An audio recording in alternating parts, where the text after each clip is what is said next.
What if I told you that the very first moments of our universe left behind an echo, a whisper so faint, it has taken us nearly 14 billion years to even begin listening? Right now, we're surrounded by the aftermath of the Big Bang, an event of such colossal energy and scale that it defies imagination. But hidden within that ancient light, buried in the faint hiss of cosmic background radiation, may lie the answer to how it all began. Scientists call these signals primordial gravitational waves, the first ripples in the fabric of space and time itself. Think of them as the universe's first heartbeat, a tremor sent out moments after creation, carrying secrets about the birth of everything we see. For decades, these ripples have remained one of cosmology's most tantalizing mysteries. They are not like sound waves or light. They are distortions in the structure of reality, stretching and squeezing space-time as they travel across the cosmos.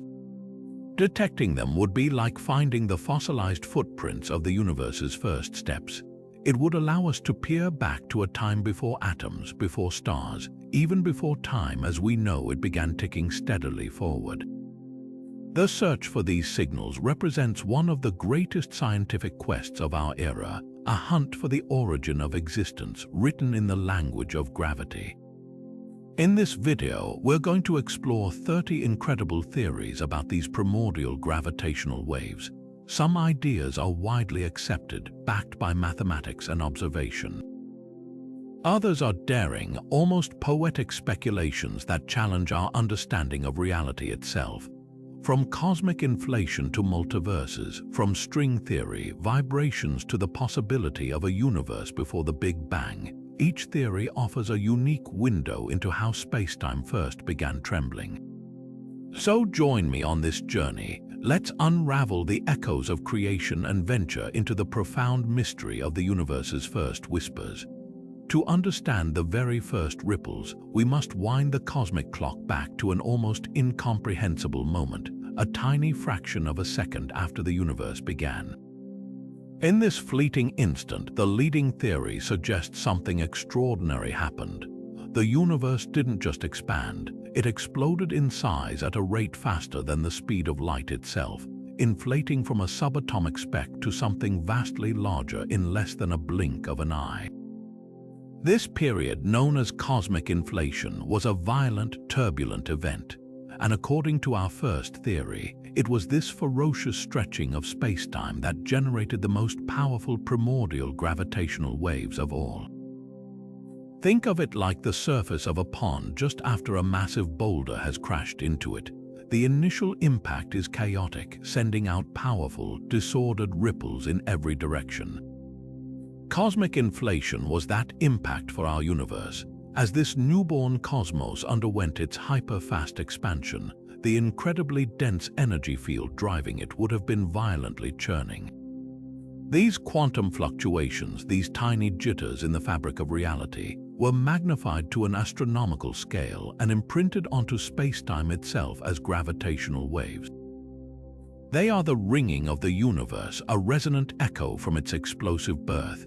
The most compelling evidence for this theory lies in the oldest light we can observe, the cosmic microwave background. This faint glow is the cooled remnant of the Big Bang's fireball, a snapshot of the universe when it was just 380,000 years old. According to inflationary theory, those primordial gravitational waves would have left a specific, telltale fingerprint on this light as it traveled through the stretched spacetime. This fingerprint is a unique pattern of polarization, a specific swirly orientation in the light's waves known as B-modes. Finding this pattern is like discovering the signature of inflation itself written across the sky. The hunt for these B-modes has become one of the most thrilling and challenging endeavors in modern science. Projects like the BICEP telescope at the South Pole scan the heavens with incredible precision, searching for this faint swirl in the cosmic background hum. A potential detection announced in 2014 sent waves of excitement through the scientific community, though it was later found that interstellar dust within our own galaxy could mimic the signal. This painstaking process of detection, interpretation, and ruling out other possibilities shows just how delicate this cosmic whisper truly is. It underscores why confirming this theory would be a monumental achievement, providing our first direct glimpse into the universe's first moments and solidifying our understanding of how everything came to be. But what if the universe's first ripples weren't born from a single explosive event, but from something far more exotic and structural? This brings us to our next fascinating theory, cosmic strings. Imagine the fabric of space-time not as a perfectly smooth sheet, but as a cosmic quilt that underwent a rapid and dramatic cooling as the universe expanded. Just as cracks can form in ice as water freezes, theorists propose that similar one-dimensional defects, flaws in the very geometry of reality, could have been frozen into the structure of the cosmos. These are cosmic strings, infinitely long, unimaginably thin filaments of pure energy, thinner than a proton yet so dense that a single inch could weigh more than a mountain. These aren't strings in any ordinary sense. They are scars left over from a fundamental phase transition in the early universe, a moment when the forces of nature split apart from a single, unified force into the distinct ones we know today. A cosmic string is a region where spacetime itself is under immense and permanent strain, curving so sharply that it possesses tremendous gravitational power. And according to this theory, these strings wouldn't have been stationary. They would have vibrated, whipped, and snapped at speeds approaching the speed of light. Every oscillation, every flick of this cosmic whip would have sent powerful ripples, gravitational waves echoing outward through the newborn universe. The nature of the signal from cosmic strings would be profoundly different from that of inflation. Instead of a single, uniform background hum, the gravitational wave background from strings would be far more chaotic and clumpy. Think of the difference between the steady roar of a waterfall and the distinct, intermittent cracks of thunder in a storm. Cosmic strings would produce a random, stochastic background of waves across a wide range of frequencies. This means our search isn't just in the microwave sky. Observatories like LIGO and Virgo, which detect gravitational waves from black hole collisions, could also potentially hear the faint, persistent crackle from a network of strings stretching across the entire cosmos. The most compelling evidence for cosmic strings would be their unique imprint. Because they are such extreme gravitational objects, they would act like cosmic lenses, warping the light from galaxies and quasars behind them in very specific ways. They could even create double images of distant objects, a clear signature of their dense, linear presence. Finding such a telltale defect in the universe would be like discovering a fossilized crack in the foundation of reality itself. While no definitive cosmic string has been found yet, the hunt continues, driven by the profound possibility that the first tremors of spacetime were not from an expansion, but from the vibrations of the universe's own primordial scars. Now, let's venture into a theory that suggests the universe's first tremors might have been born from a process as familiar as water turning to ice, yet on a scale that reshaped all of reality. This is the phase transition theory. To understand it, picture a pot of water on a stove. As it heats up, it's a calm liquid, but the moment it hits a boiling point, it undergoes a dramatic transformation, churning with bubbles and releasing a tremendous amount of energy into the air. The early universe is thought to have undergone similar cataclysmic shifts, not of water, but of the fundamental forces and particles themselves. These cosmic phase transitions could have been so violent that they literally shook the fabric of spacetime, sending out the first gravitational waves. Scientists believe these transitions occurred as the infant universe expanded and cooled. In its earliest, hottest state, the forces of nature we know today, electromagnetism, and the weak and strong nuclear forces were unified into a single, symmetric superforce. But as the cosmos cooled, it went through a series of breaks, like a piece of hot metal cracking as it cools and contracts.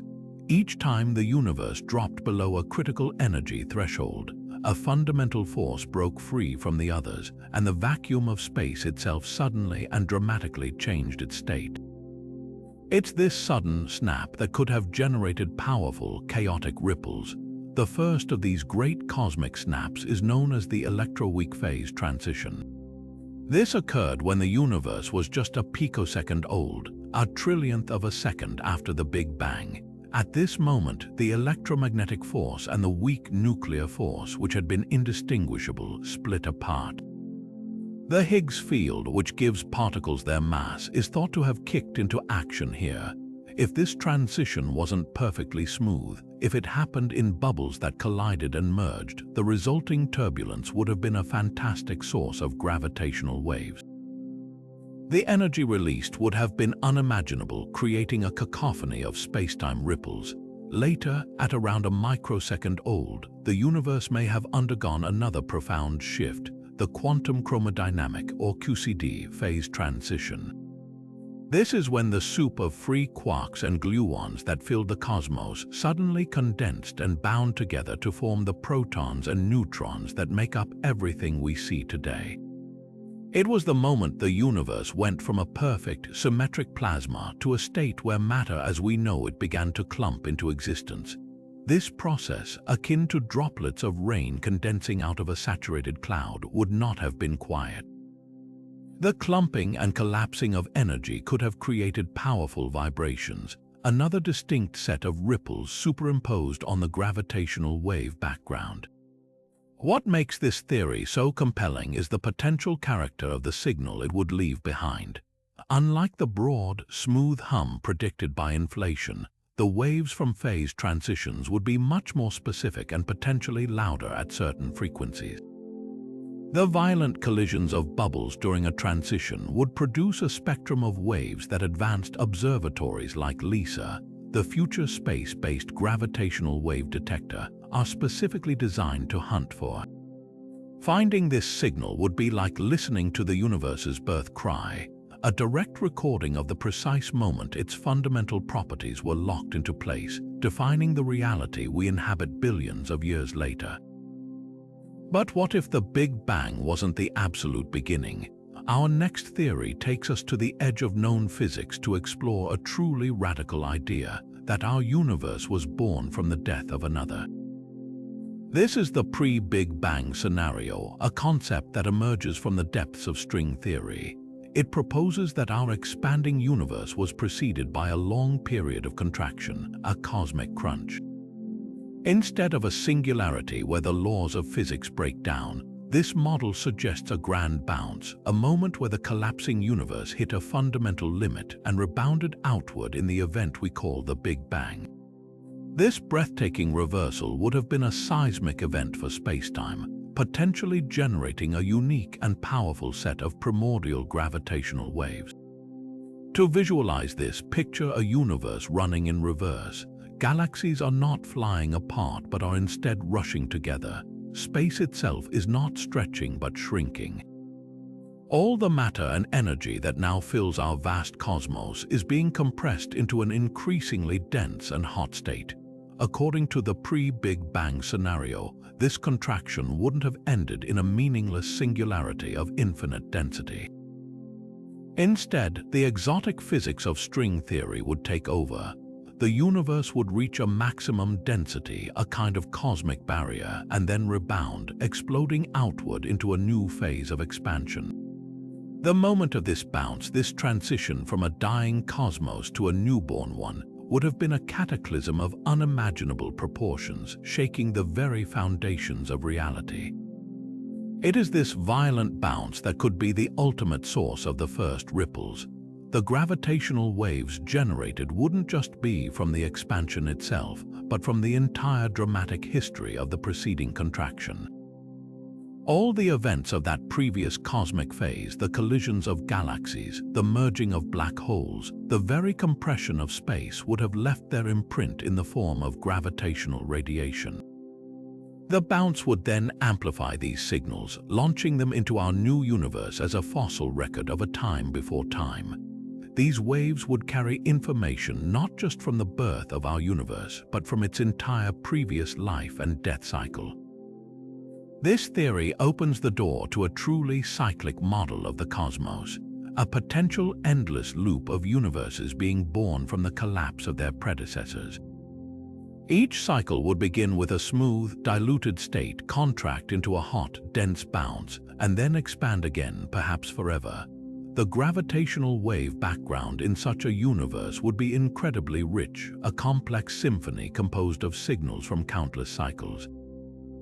Detecting a specific pattern in these waves could be our first evidence that our universe is not the first and only iteration, but merely one chapter in an infinite cosmic story, with its origin written in the echoes of a bounce that came before everything we know. Now we journey into one of the most mind-bending concepts on our list, a theory that rewrites the origin story of our universe not as a bang, but as a collision in a higher dimensional reality. This is the evaporating universe model. The name itself comes from the Greek word for conflagration or fire, and it paints a picture of cosmic creation far removed from a singular explosion. Instead of emerging from a single point of infinite density, our entire universe is proposed to be a three-dimensional membrane, or brane for short, floating within a higher dimensional space. And the Big Bang, that was merely the moment our brain violently collided with another. To grasp this, you have to envision reality as having more than the three spatial dimensions we experience. Think of our universe not as everything that exists, but as a single, vast sheet of paper suspended within a much larger, unseen realm. Now, imagine another sheet of paper, another universe brane, floating on a parallel course in this higher dimensional bulk. According to the evaporating model, these two branes were once drawn together by an invisible force, moving slowly until they smashed into one another. The immense energy of that collision spread across the entire surface of our brain, ignited the hot, dense state we now call the Big Bang, and set our universe expanding. This incredible collision would have been anything but gentle. The sheer force of two entire universes grating against each other would have sent violent shudders, gravitational waves rippling across the fabric of our newborn brain. However, the character of these waves would be strikingly different from those predicted by cosmic inflation, because the evaporating scenario is a much smoother, slower process than the hyper-fast expansion of inflation. It doesn't magnify quantum jitters in the same chaotic way. Instead of a broad, featureless hum, the gravitational wave signal from a brane collision would be significantly weaker and possess a very different, much flatter spectrum. It would be a subtler whisper, a gentler ring from a more ordered genesis. This key difference in prediction is what makes the evaporating model so compelling to test.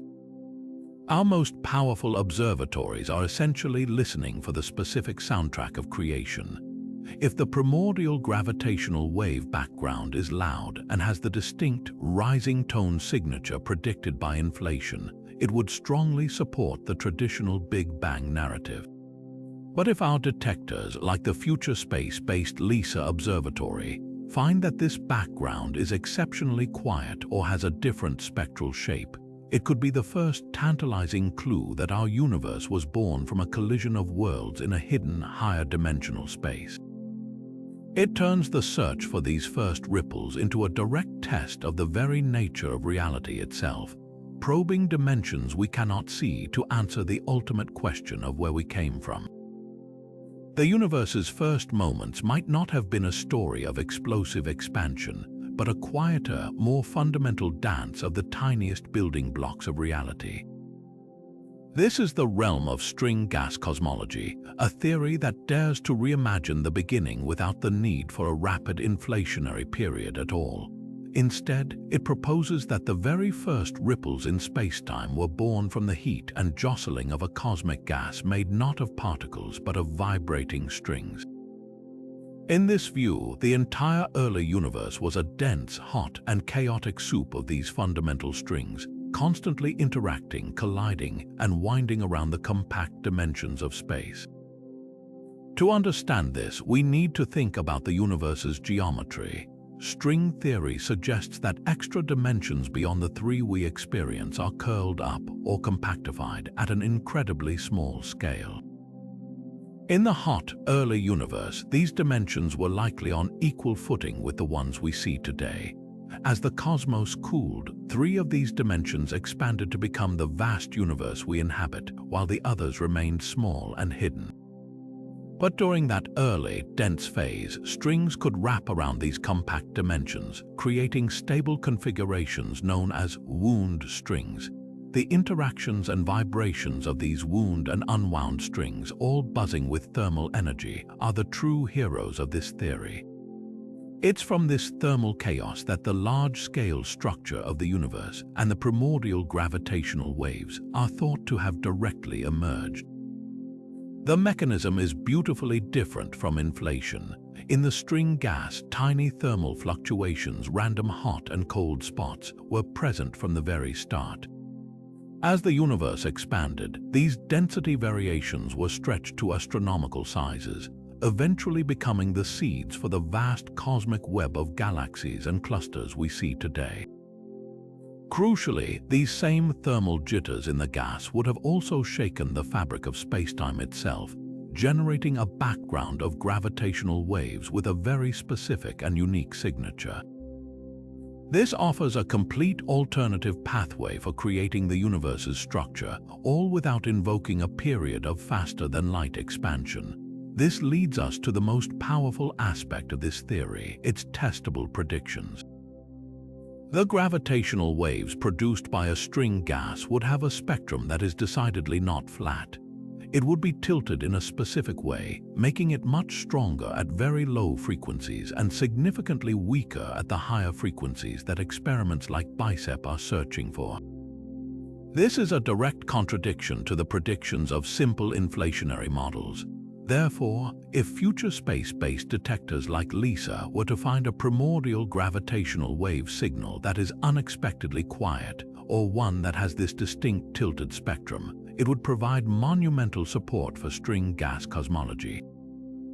It would suggest that the universe's first whisper was not a deafening shout from rapid inflation, but the gentle thermal hum of a gas of strings finding its way into the three-dimensional reality we call home.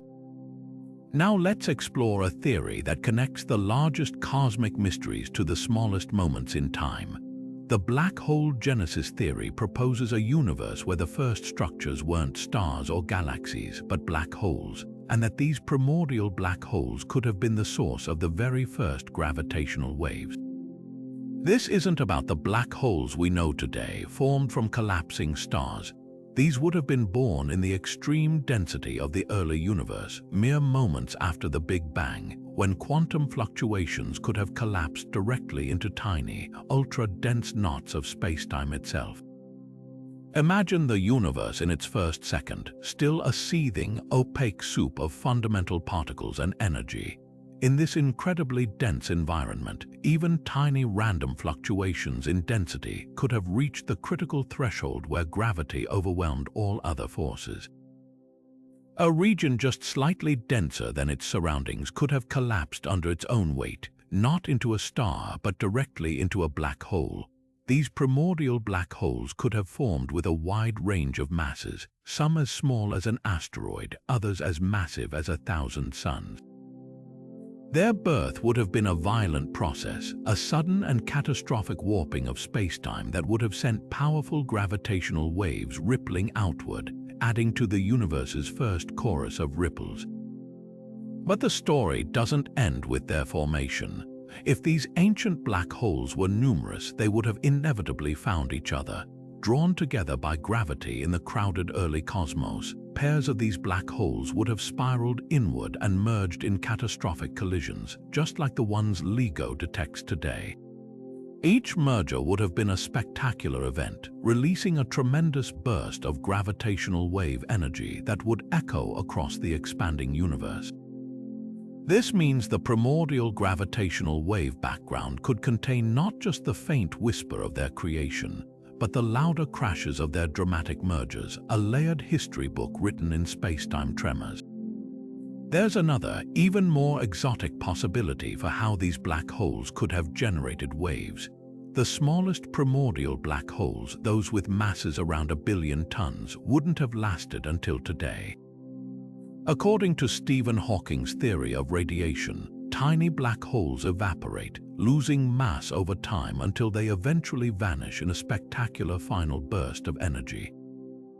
The final moments of such an evaporation would be an incredibly violent release of particles and, theorists suggest, a potent pulse of gravitational waves. This means the early universe could have been filled with the popping of dying black holes, each one adding its own unique signature to the symphony of spacetime ripples. What makes this theory so compelling is its potential to solve multiple cosmic puzzles at once. These primordial black holes are a leading candidate for dark matter. The invisible mass that holds galaxies together could, in fact, be made of countless ancient black holes scattered throughout space. If this is true, then detecting the specific gravitational wave signature of their formation and mergers wouldn't just tell us about the early universe, it would finally reveal the identity of dark matter itself. The hunt for these waves becomes a dual mission, listening for the echoes of creation while simultaneously uncovering the hidden architecture of the cosmos that governs the motion of every galaxy we see. Shifting our perspective entirely, we now turn to a theory that suggests our entire universe might be just one bubble in a vast, frothing cosmic ocean. This is the idea of colliding bubble universes. It emerges from the concept of eternal inflation, which proposes that the rapid, exponential expansion of spacetime isn't a one-time event that happened only here. Instead, it's a perpetual process happening everywhere in a much larger background multiverse. In this endless, energetic sea, random fluctuations constantly cause new, bubble universes to nucleate and inflate, each with its own unique laws of physics, much like bubbles spontaneously forming in a pot of boiling water. Our universe, in this view, is one such bubble that inflated and cooled into the cosmos we know. But what happens when these expanding bubbles inevitably collide? If two bubbles form too close to each other in the multiverse foam, their boundaries will eventually meet as they both grow. This collision wouldn't be a gentle merging. It would be a cataclysmic event, a titanic clash of fundamentally different regions of spacetime. The energy released at the boundary of such a collision would be immense, creating a massive disturbance that ripples across the entire surface of the new bubble universe. This disturbance would manifest as a powerful, circular pattern of gravitational waves, an indelible scar on the fabric of our reality. The search for this scar is one of the most fascinating quests in modern cosmology. The signature of such a bubble collision would not be a uniform background hum, but something far more specific, a distinct circular pattern of temperature variations imprinted on the cosmic microwave background. Astronomers have meticulously scanned the oldest light in the universe, looking for any telltale concentric rings of hot and cold spots that could not be explained by random chance. Finding such a pattern would be the first direct observational evidence that we are not alone, that our universe is part of a much larger and infinitely more complex multiverse. This theory also brings the anthropic principle into sharp focus. This is the idea that the fundamental constants of our universe seem finely tuned for life to exist. The force of gravity, the strength of the nuclear forces, the mass of the electron, if any of these were slightly different, life as we know it would be impossible. The multiverse provides a compelling explanation for this apparent fine-tuning. In an infinite froth of bubble universes, each with random physical laws, it's no surprise that we find ourselves in one of the rare bubbles where the constants are just right for us to exist. A detected bubble collision would powerfully support this reasoning, suggesting we live in one habitable bubble among a possibly infinite number of uninhabitable ones. While a definitive discovery remains elusive, the very possibility fuels our search. the potential to find evidence of a universe beyond our own, not in a distant galaxy, but written in the primordial gravitational waves and the ancient light from our own beginning, is a staggering thought. It transforms the cosmos from a single, isolated entity into a single page of a much grander story. The hunt for these collision imprints continues, driven by the profound idea that the first ripples in our spacetime might not have been an internal birth cry, but the external shockwave from a long-ago encounter with another reality entirely. Yet another thread in our cosmic tapestry weaves together the invisible stuff of the universe with its very first tremors. This is the theory of action-induced gravitational waves, and it begins not with cosmology, but with a perplexing mystery in the world of the impossibly small, the strong CP problem. Within the nucleus of every atom, the strong nuclear force holds protons and neutrons together. This force, strangely, appears to be perfectly symmetric in a way that, according to our best theories, it shouldn't be.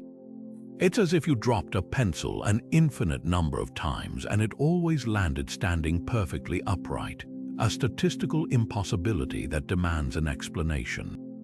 To resolve this profound puzzle in particle physics, theorists propose the existence of a new hypothetical particle, the axion.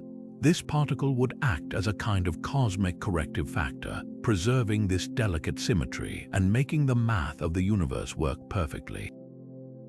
While axions have never been directly detected, they have become a superstar candidate for something else entirely: dark matter. These particles would be incredibly light, abundant, and crucially, they would hardly interact with normal matter, making them virtually invisible. The perfect description for the mysterious substance making up most of the universe's mass. The connection to gravitational waves emerges when we consider what happened to these axions in the hot, early universe. As the cosmos expanded and cooled, it's theorized that the axion field, which permeates all of reality, began to oscillate. Think of it like a vast, invisible ocean that was perfectly still until the temperature dropped to a specific point, triggering a wave that started to ripple across its entire surface. These aren't water waves, but oscillations in the energy density of the field itself. And as this field oscillated, it did something remarkable. It sourced a background of gravitational waves. This process is beautifully indirect. The oscillating axion field creates tiny, fluctuating irregularities in the density of the universe. These density variations, in turn, shake the fabric of spacetime, generating ripples that propagate outward. The resulting gravitational wave signal would be very specific, concentrated within a particular frequency band that future observatories could hope to detect. It would be a quiet, pure tone humming beneath the crashes of black hole mergers, a direct sonic fossil from when this mysterious particle field first began to ring. This makes the search for these waves a powerful cross-check for physics. If experiments like ADMCS, which are hunting for axions directly in underground labs, were to find a signal, it would be a monumental discovery for particle physics. But if space-based gravitational wave detectors like LISA were to simultaneously hear the specific hum predicted from these early oscillations, it would be transformative. We would have two completely independent lines of evidence pointing to the same invisible component of reality, confirming not only the existence of axions but also their central role in shaping the universe's evolution and providing the gravitational soundtrack to the formation of dark matter itself.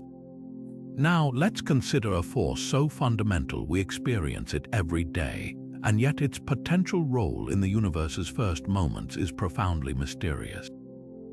This is the primordial magnetic fields theory. We're all familiar with magnetism. It holds notes to our fridge and guides compass needles.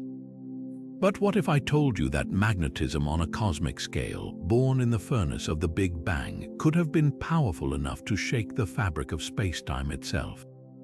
This theory proposes that colossal magnetic fields, woven through the seething plasma of the infant universe, were not just bystanders but active architects, generating some of the very first gravitational waves through their immense turbulent motions. To set the scene, we need to travel back to a time before the first atoms, when the universe was a dense, opaque soup of charged particles, a plasma of protons, electrons, and light. In such an environment, any slight motion could have been amplified into a dynamo effect, generating magnetic fields. The question that has long puzzled cosmologists is whether these fields could have grown to truly cosmic proportions, spanning vast distances and possessing unimaginable strength. The challenge is sustainability. In the rapidly expanding universe, such fields would tend to weaken and dissipate unless a continuous source of energy, like turbulence from the primordial plasma itself, was constantly stirring them and keeping them strong. Imagine the early universe not as a smooth, homogeneous soup, but as a raging, churning ocean. This plasma would have been full of shocks, vortices, and chaotic flows as it expanded and cooled. This turbulence is the key ingredient. As these chaotic currents of charged particles moved, they would have generated and amplified magnetic fields, twisting them into knots of intense energy. These magnetized whirlpools would have exerted tremendous pressure on the surrounding space-time. Every twist, every kink, every collision between these regions of powerful magnetism would have created a disturbance, rippling outward as a gravitational wave. It's a concept as elegant as it is powerful. The same turbulent motions that forged the first magnetic fields also left their mark as the faintest tremors in the cosmic background. The implications of this extend far beyond just generating waves. If such powerful, large-scale magnetic fields did exist in the early universe, they would have played a crucial role in shaping everything that came after. They could have acted as scaffolding for the first structures, guiding the collapse of gas into the filaments and nodes of the cosmic web that we see traced by galaxies today. The gravitational waves from this process would therefore carry a unique signature, a fingerprint not just of the magnetic field's existence, but of their structure and strength at a time when the cosmos was taking its first formative steps. Detecting this specific signal would be a monumental challenge, but it offers a thrilling possibility. The gravitational wave background from primordial magnetism would be layered on top of the signals from inflation or other sources, a complex chorus of different creation stories all playing at once. Disentangling this particular voice would require incredibly precise measurements across a wide range of frequencies. A confirmed detection would do more than just add another chapter to our cosmic history. It would reveal that one of nature's most familiar forces was there at the very beginning, helping to write the opening lines of the universe itself. Now we move from the grand and cosmic to the deeply fundamental, to a theory that connects the very first ripples to the search for new particles in giant machines underground.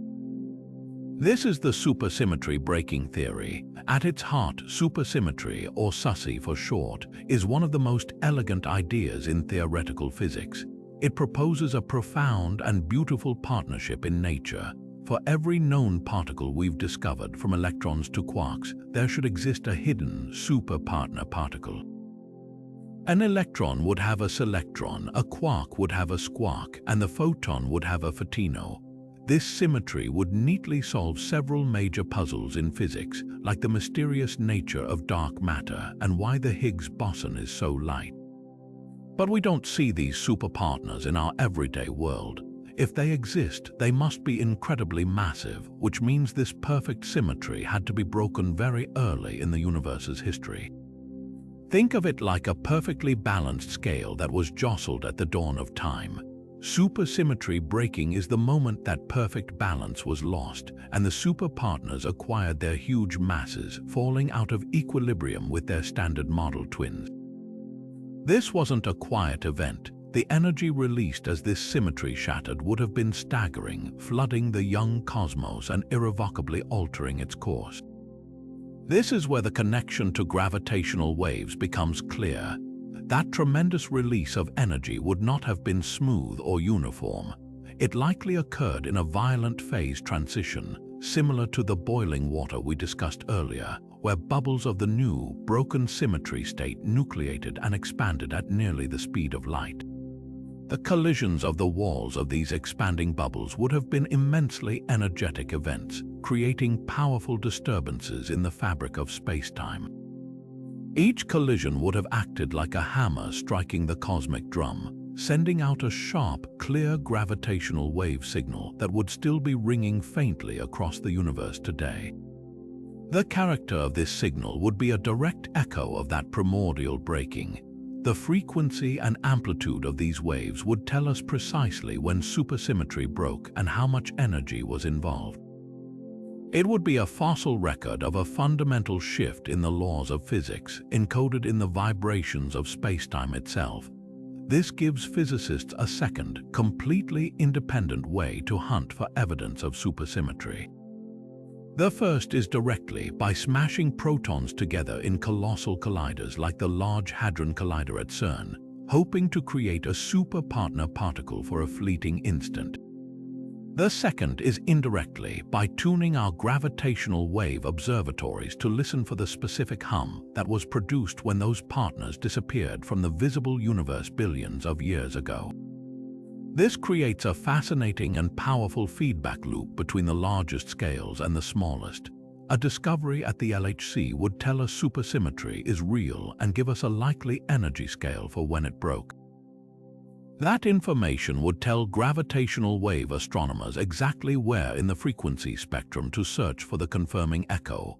Conversely, if a space-based detector like LISA were to pick up a wave background with the precise signature of a supersymmetry phase transition, it would tell particle physicists exactly what energy to aim for in their next generation of colliders.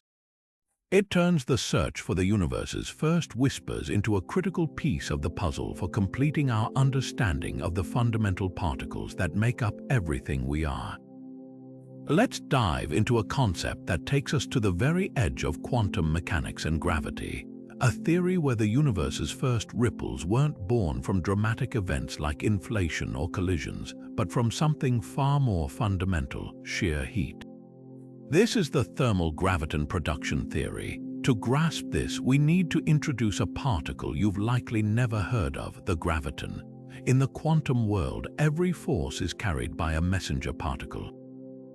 Light is carried by photons, the strong nuclear force by gluons, and according to theory, gravity should be carried by gravitons.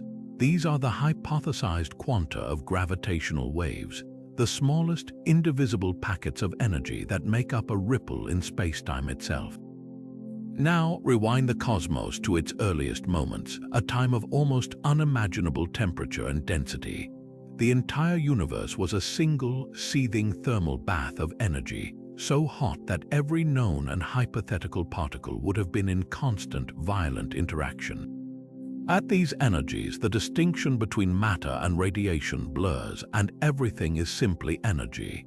In such a furnace, particles aren't just created in collisions, they are spontaneously born from the raw thermal energy of the environment itself.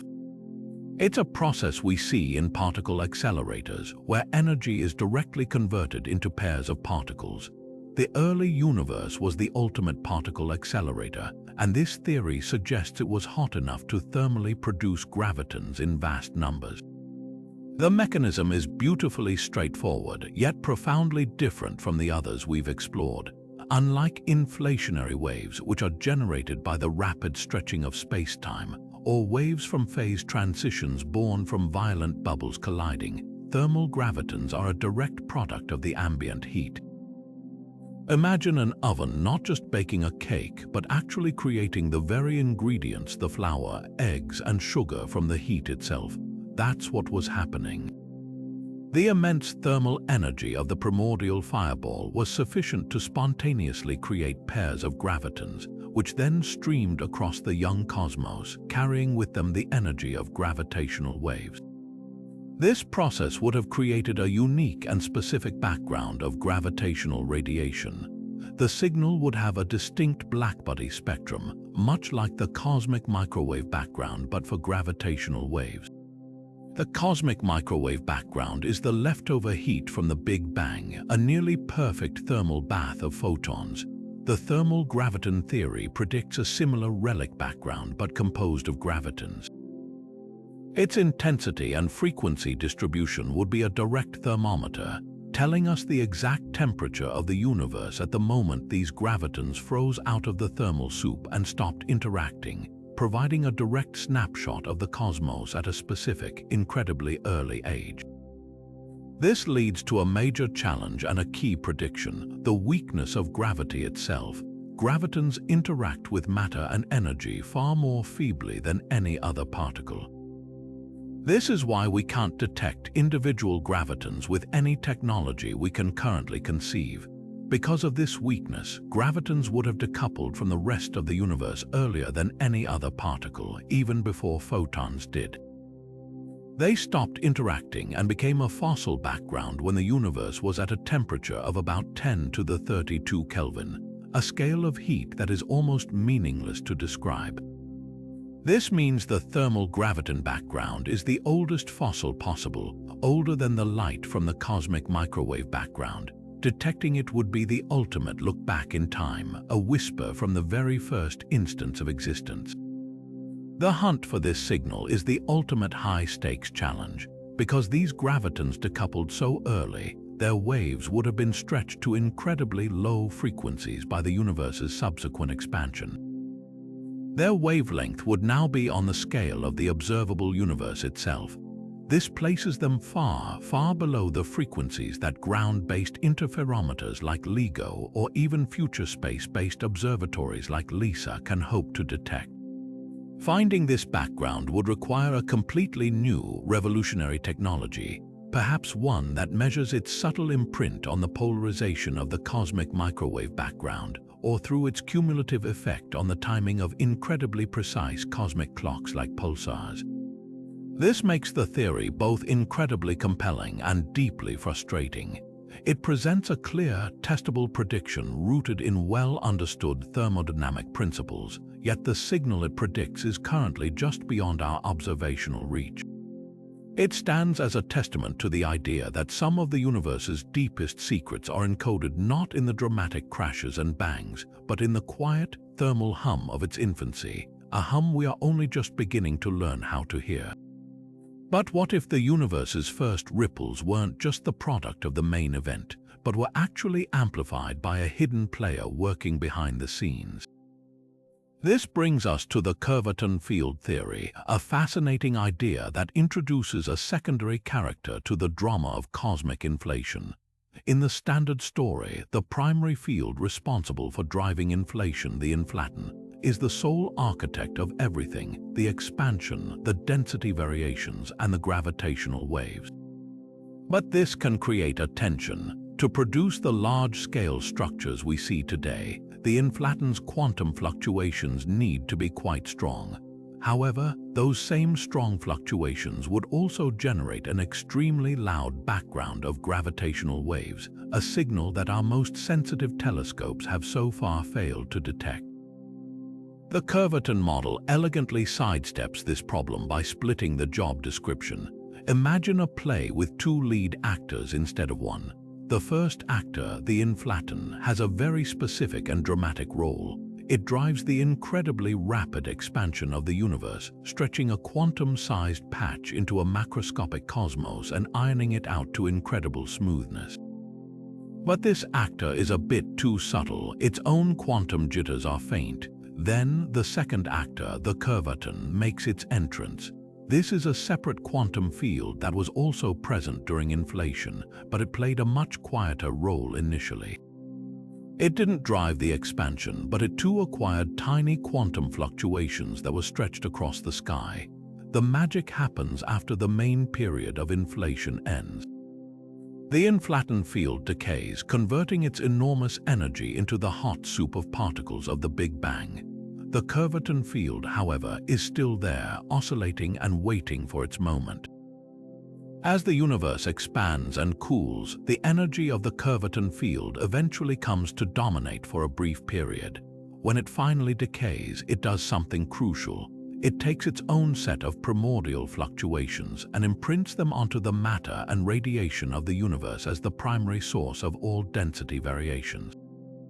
This means the curvaton, not the inflaton, is responsible for seeding all the galaxies, stars, and planets we see today. This division of labor solves a major cosmological puzzle. Because the curvaton's fluctuations are the main source of structure, the inflaton's fluctuations can be much weaker. And since the strength of the gravitational wave background is directly tied to the energy scale of the field that creates the density perturbations, this model allows for a much quieter gravitational wave signal. The inflaton did the heavy lifting of expansion, but its quantum signature is faint, while the curvaton provided the seeds for structure, allowing the model to perfectly match the observed galaxy distribution while predicting a primordial gravitational wave background that is much more subtle and in line with our current non-detections. This makes the curvaton theory a powerful and flexible framework. It's not a rejection of inflation, but a refinement of it, a way to reconcile the beautiful core idea of rapid expansion with the detailed observations we're now making. The hunt for the first ripples, therefore, becomes a test of these models. A loud detection of primordial gravitational waves would point squarely to a simple, high-energy inflation model with a single field. But if the background remains elusive and quiet, it could be the strongest hint yet that a more complex story, perhaps one featuring a hidden partner like the curvaton, was written into the opening lines of our cosmic history.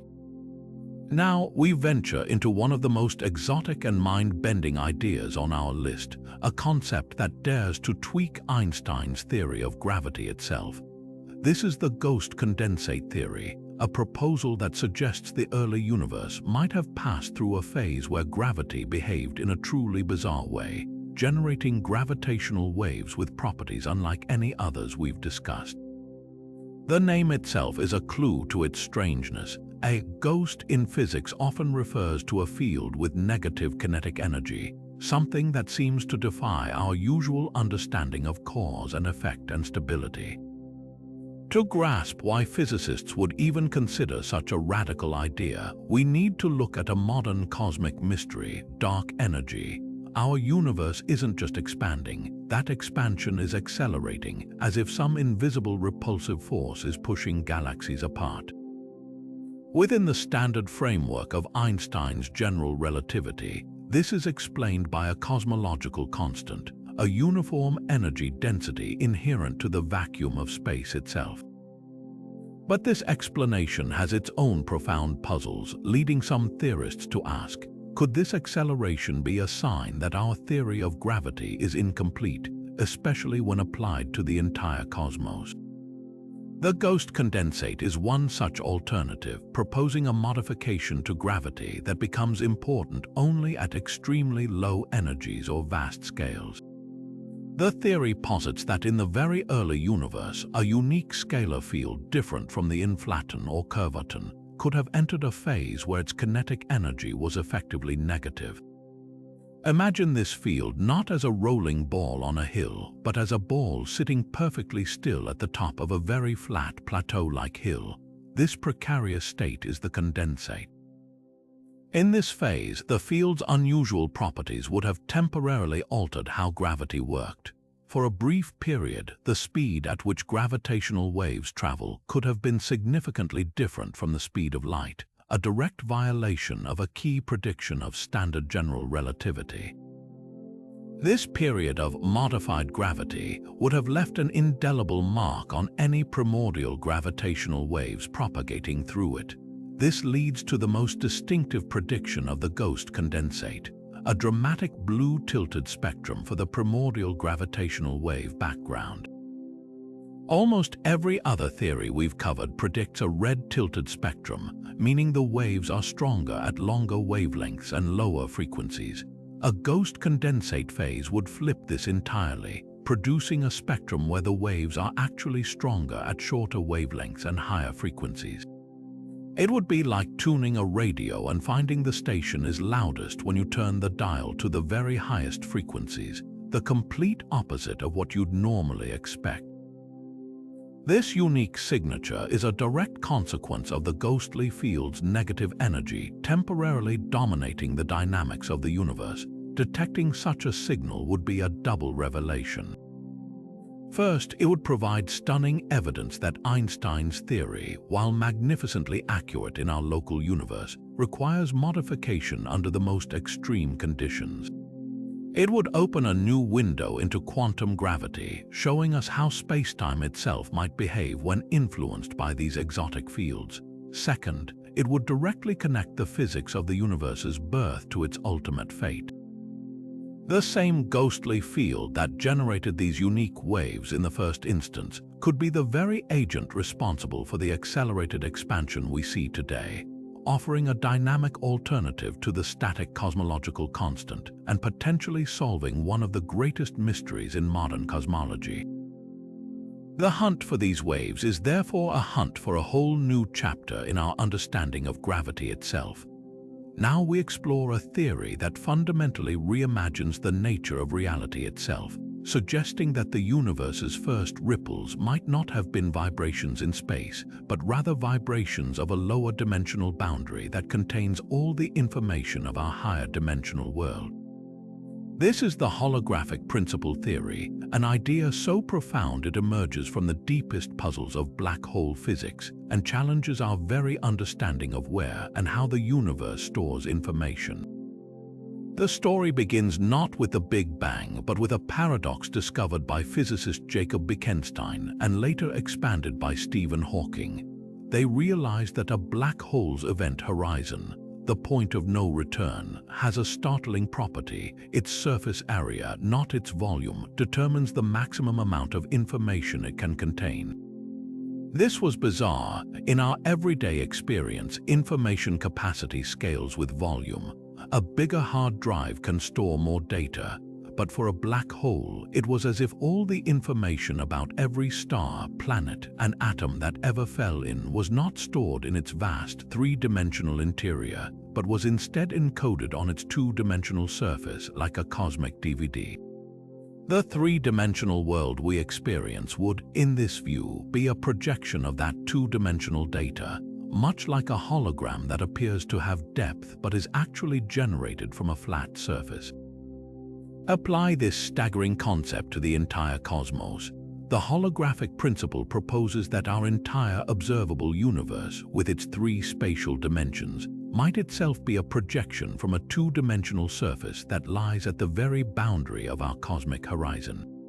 Every event, every particle, every gravitational wave that has ever occurred within our universe could be thought of as information encoded on this distant spherical shell.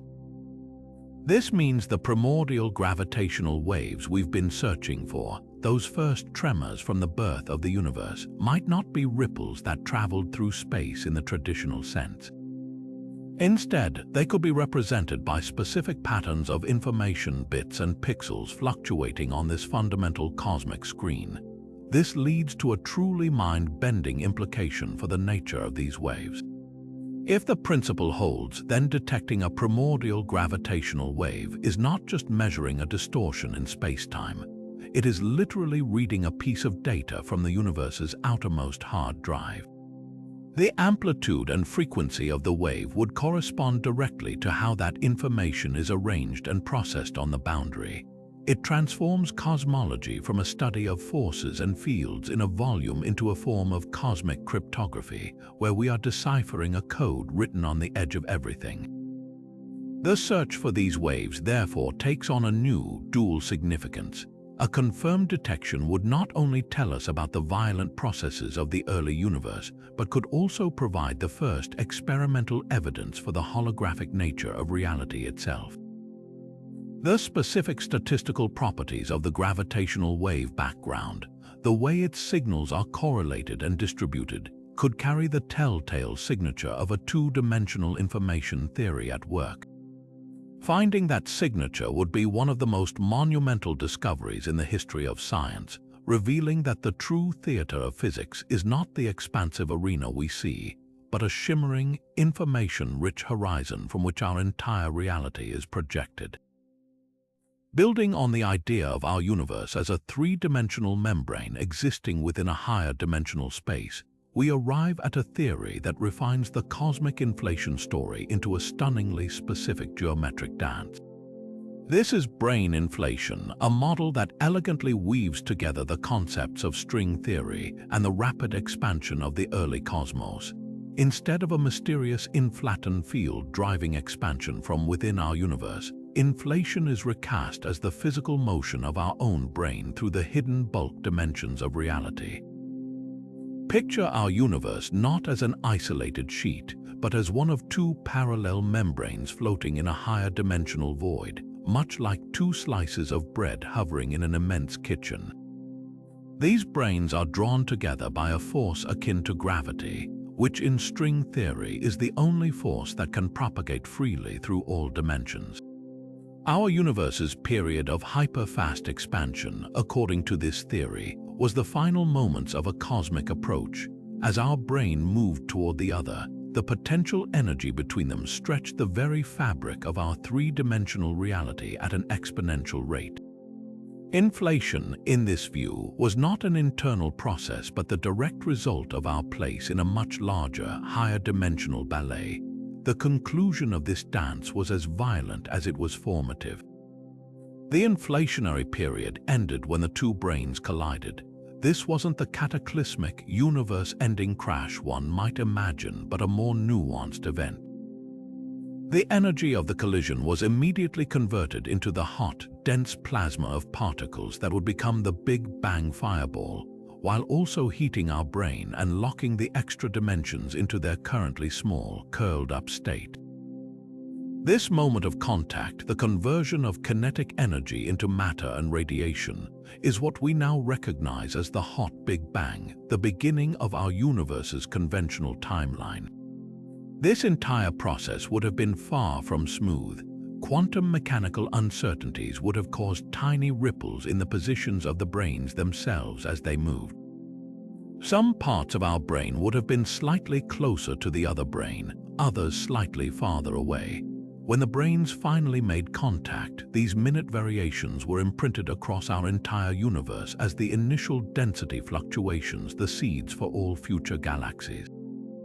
But crucially, the same quantum jitters in the brane's motion would have also shaken spacetime itself, generating a primordial background of gravitational waves with a very specific and potentially detectable signature. The character of these gravitational waves is what makes this theory so compelling to test. The spectrum of waves produced by brane inflation is predicted to be slightly different from that of traditional field-based inflation models. The specific way the branes interact, the nature of the force drawing them together, and the dynamics of their collision all leave a subtle imprint on the resulting wave pattern. This means that by meticulously measuring the properties of the primordial gravitational wave background, its intensity, and how it changes across different frequencies, we could actually discern whether our universe's inflation was driven by the motion of a brane in a higher dimensional space. This turns the abstract mathematics of string theory into something with tangible, observational consequences. For decades, string theory has been criticized for its lack of testable predictions, existing in a realm of beautiful mathematical elegance beyond the reach of experiment. Brane inflation offers a potential way out.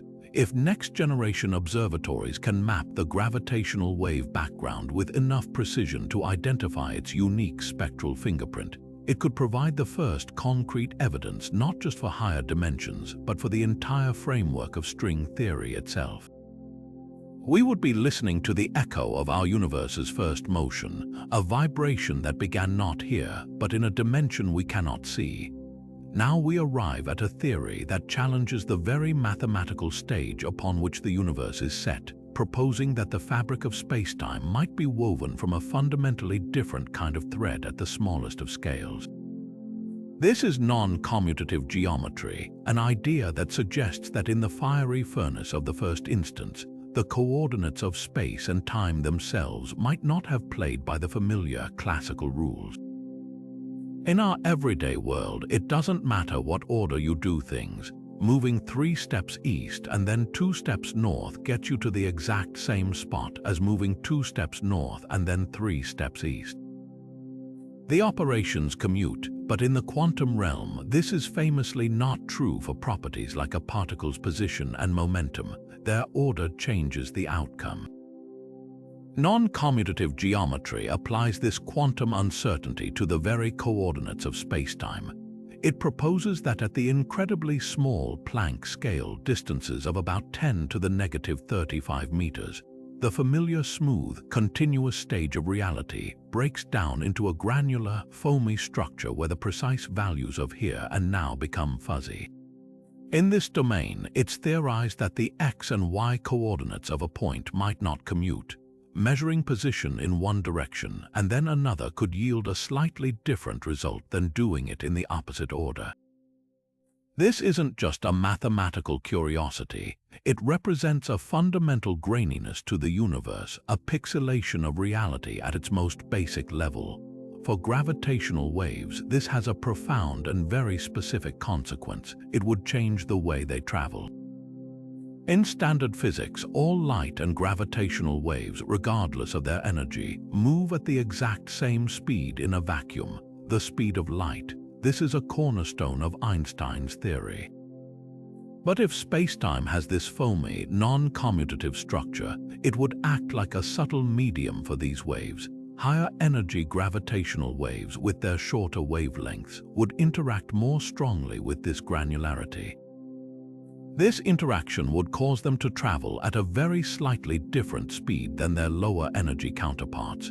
This effect is known as a modified dispersion relation. The relationship between a wave's energy and its velocity is subtly altered. It would mean that a gravitational wave from a cataclysmic event wouldn't arrive as a single, sharp pulse.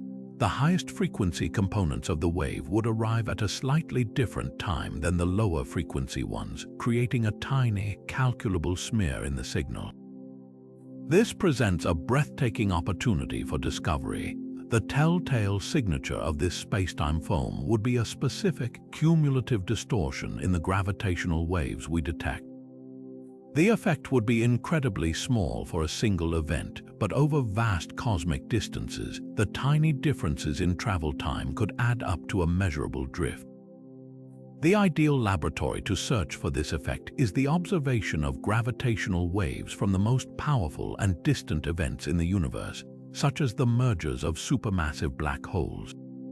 A space-based observatory like LISA, which is designed to listen for these low-frequency waves for years at a time, would be perfectly suited to hunt for this subtle frequency-dependent lag, listening for the faint echo of spacetime's graininess in the signals from the dawn of time.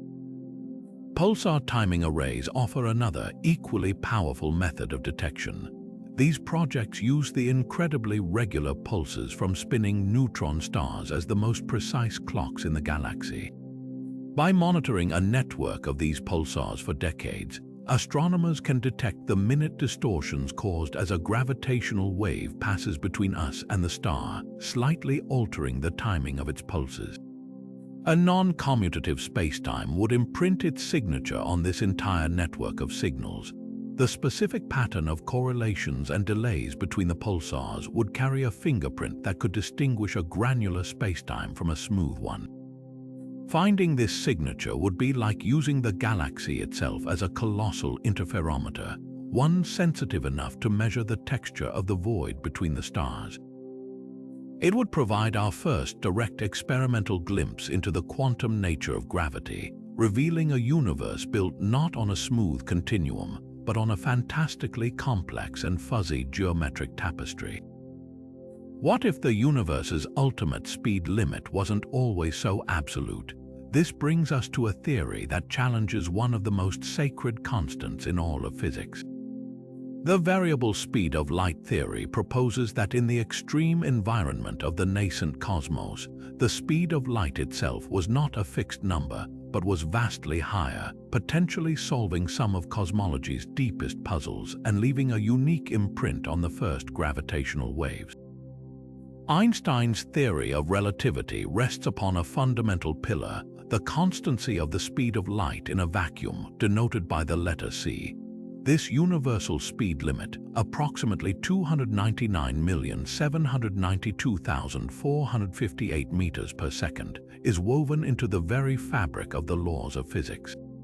But some cosmologists ask a provocative question: was this always true? The horizon problem presents a major challenge. When we look at the cosmic microwave background, the universe's oldest light, we see a stunning uniformity. Regions on opposite sides of the sky have exactly the same temperature, yet according to standard cosmology, these regions were never in causal contact. There simply hasn't been enough time since the Big Bang for light or heat to travel between them and smooth out any differences. It's as if two people in separate, soundproof rooms thousands of miles apart started humming the same exact note at the same exact time without any way to communicate. A faster speed of light in the early universe offers an elegant solution to this conundrum. If c was once much, much larger, then light and information could have traveled across the entire observable universe in a tiny fraction of the time, allowing it to reach a uniform temperature and density before the speed of light dropped to its current value.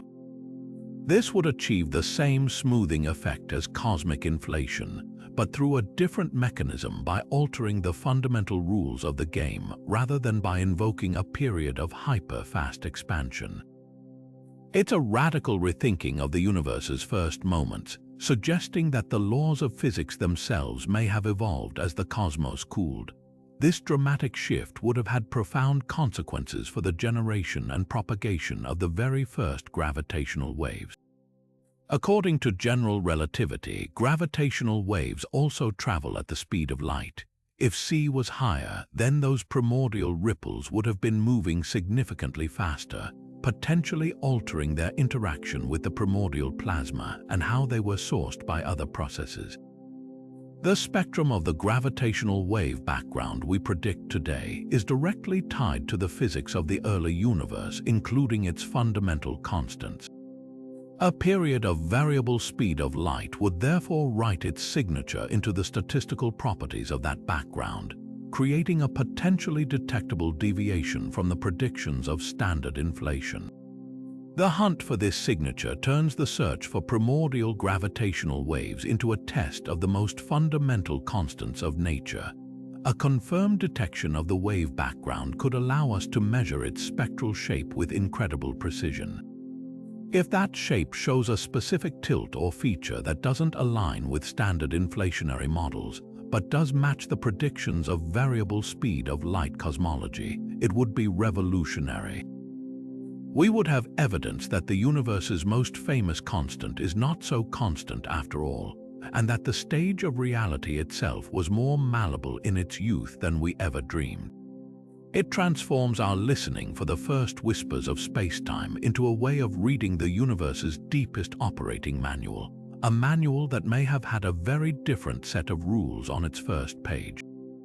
Now we turn to a theory that introduces a truly exotic actor to the stage of cosmic inflation, a particle that defies our conventional understanding of motion and reality. This is tachyonic inflation theory, a model that dares to suggest the universe's rapid expansion was driven by a field whose fundamental particles, known as tachyons, are born to travel faster than light. The name itself comes from the Greek word tachys, meaning swift, and in this speculative framework, these speedy entities are not just theoretical curiosities but the central engine that shaped our entire cosmos. To grasp this, we must first step back from the rule that nothing can exceed light speed. That limit, a cornerstone of Einstein's relativity, applies to objects with real mass that start below light speed and try to accelerate past it. Tachyons operate outside this box entirely. By their very definition in quantum field theory, they are particles with an imaginary mass, a mathematical concept that allows them to only ever exist traveling faster than light. They cannot slow down to the speed of light or below. It would be like a fish that can only swim, never walk. It's a bizarre idea, but one that physicists take seriously as a possible feature of a more complete theory of nature. In the context of the early universe, a tachyonic field is proposed as the agent behind inflation. Imagine this field not as a ball rolling down a hill like the standard inflaton, but as a ball that starts at the top of an infinitely high hill and is inherently unstable. The mere presence of this field in the high-energy vacuum of the newborn cosmos would have triggered its instability, causing it to spontaneously roll toward a more stable state. This rolling, however, is governed by the unique dynamics of a tachyon. Its action would have generated a tremendous negative pressure, a kind of anti-gravity that caused spacetime to stretch at an exponential rate, initiating the period of hyper-fast expansion we call inflation. The mechanism for generating density fluctuations and gravitational waves in this model is profoundly different. In standard inflation, quantum jitters in the inflaton field are stretched into cosmic variations. A tachyonic field, due to its bizarre relationship with causality and locality, would produce fluctuations in a much more complex way. The mathematics suggest that the quantum fluctuations of this faster-than-light field would interact with the expanding spacetime in a unique manner, potentially leading to a much stronger amplification of certain wavelengths. This could result in a gravitational wave background with a dramatically different character, a spectrum that is far more pronounced and tilted than that of its standard counterpart. This leads to the most critical and testable prediction of tachyonic inflation, an exceptionally loud and blue-tilted gravitational wave signal. While most inflationary models predict a relatively faint red-tilted spectrum, meaning the waves are stronger at longer wavelengths, a tachyonic drive could produce a background that is both significantly more powerful and stronger at shorter wavelengths. It would be the difference between the deep, low rumble of a distant thunderstorm and the sharp, high-frequency crack of lightning striking right next to you. This signature would be a clear, screaming anomaly in the data, impossible to ignore and difficult to explain with any conventional model. The implications of such a detection would ripple through all of physics. Confirming a model based on tachyons would do more than just explain inflation. It would shatter our understanding of causality and locality, forcing a radical rewrite of the rules that govern the universe. It would provide direct evidence for particles that live permanently beyond the light barrier, demonstrating that the fundamental laws of reality are far stranger and more wonderful than we ever imagined. The hunt for the first ripples thus becomes a search for the fingerprints of a superluminal world, a direct probe into a realm of physics that, for now, exists only in the most daring equations of theoretical physicists. But what if the end of inflation was not a gentle fade-out, but a chaotic, explosive finale that shook the very foundations of space-time with incredible violence? This brings us to the theory of preheating and resonance, a dramatic chapter in the universe's story that proposes the first gravitational waves were not just a quiet hum, but a thunderous crescendo born from a period of cosmic turbulence so intense it defies easy comparison. The standard tale of inflation ends with the inflaton field gracefully decaying, transferring its energy into the particles that would become the hot Big Bang. However, this smooth transition might be far too orderly to be true. The preheating model suggests a much more energetic and chaotic process.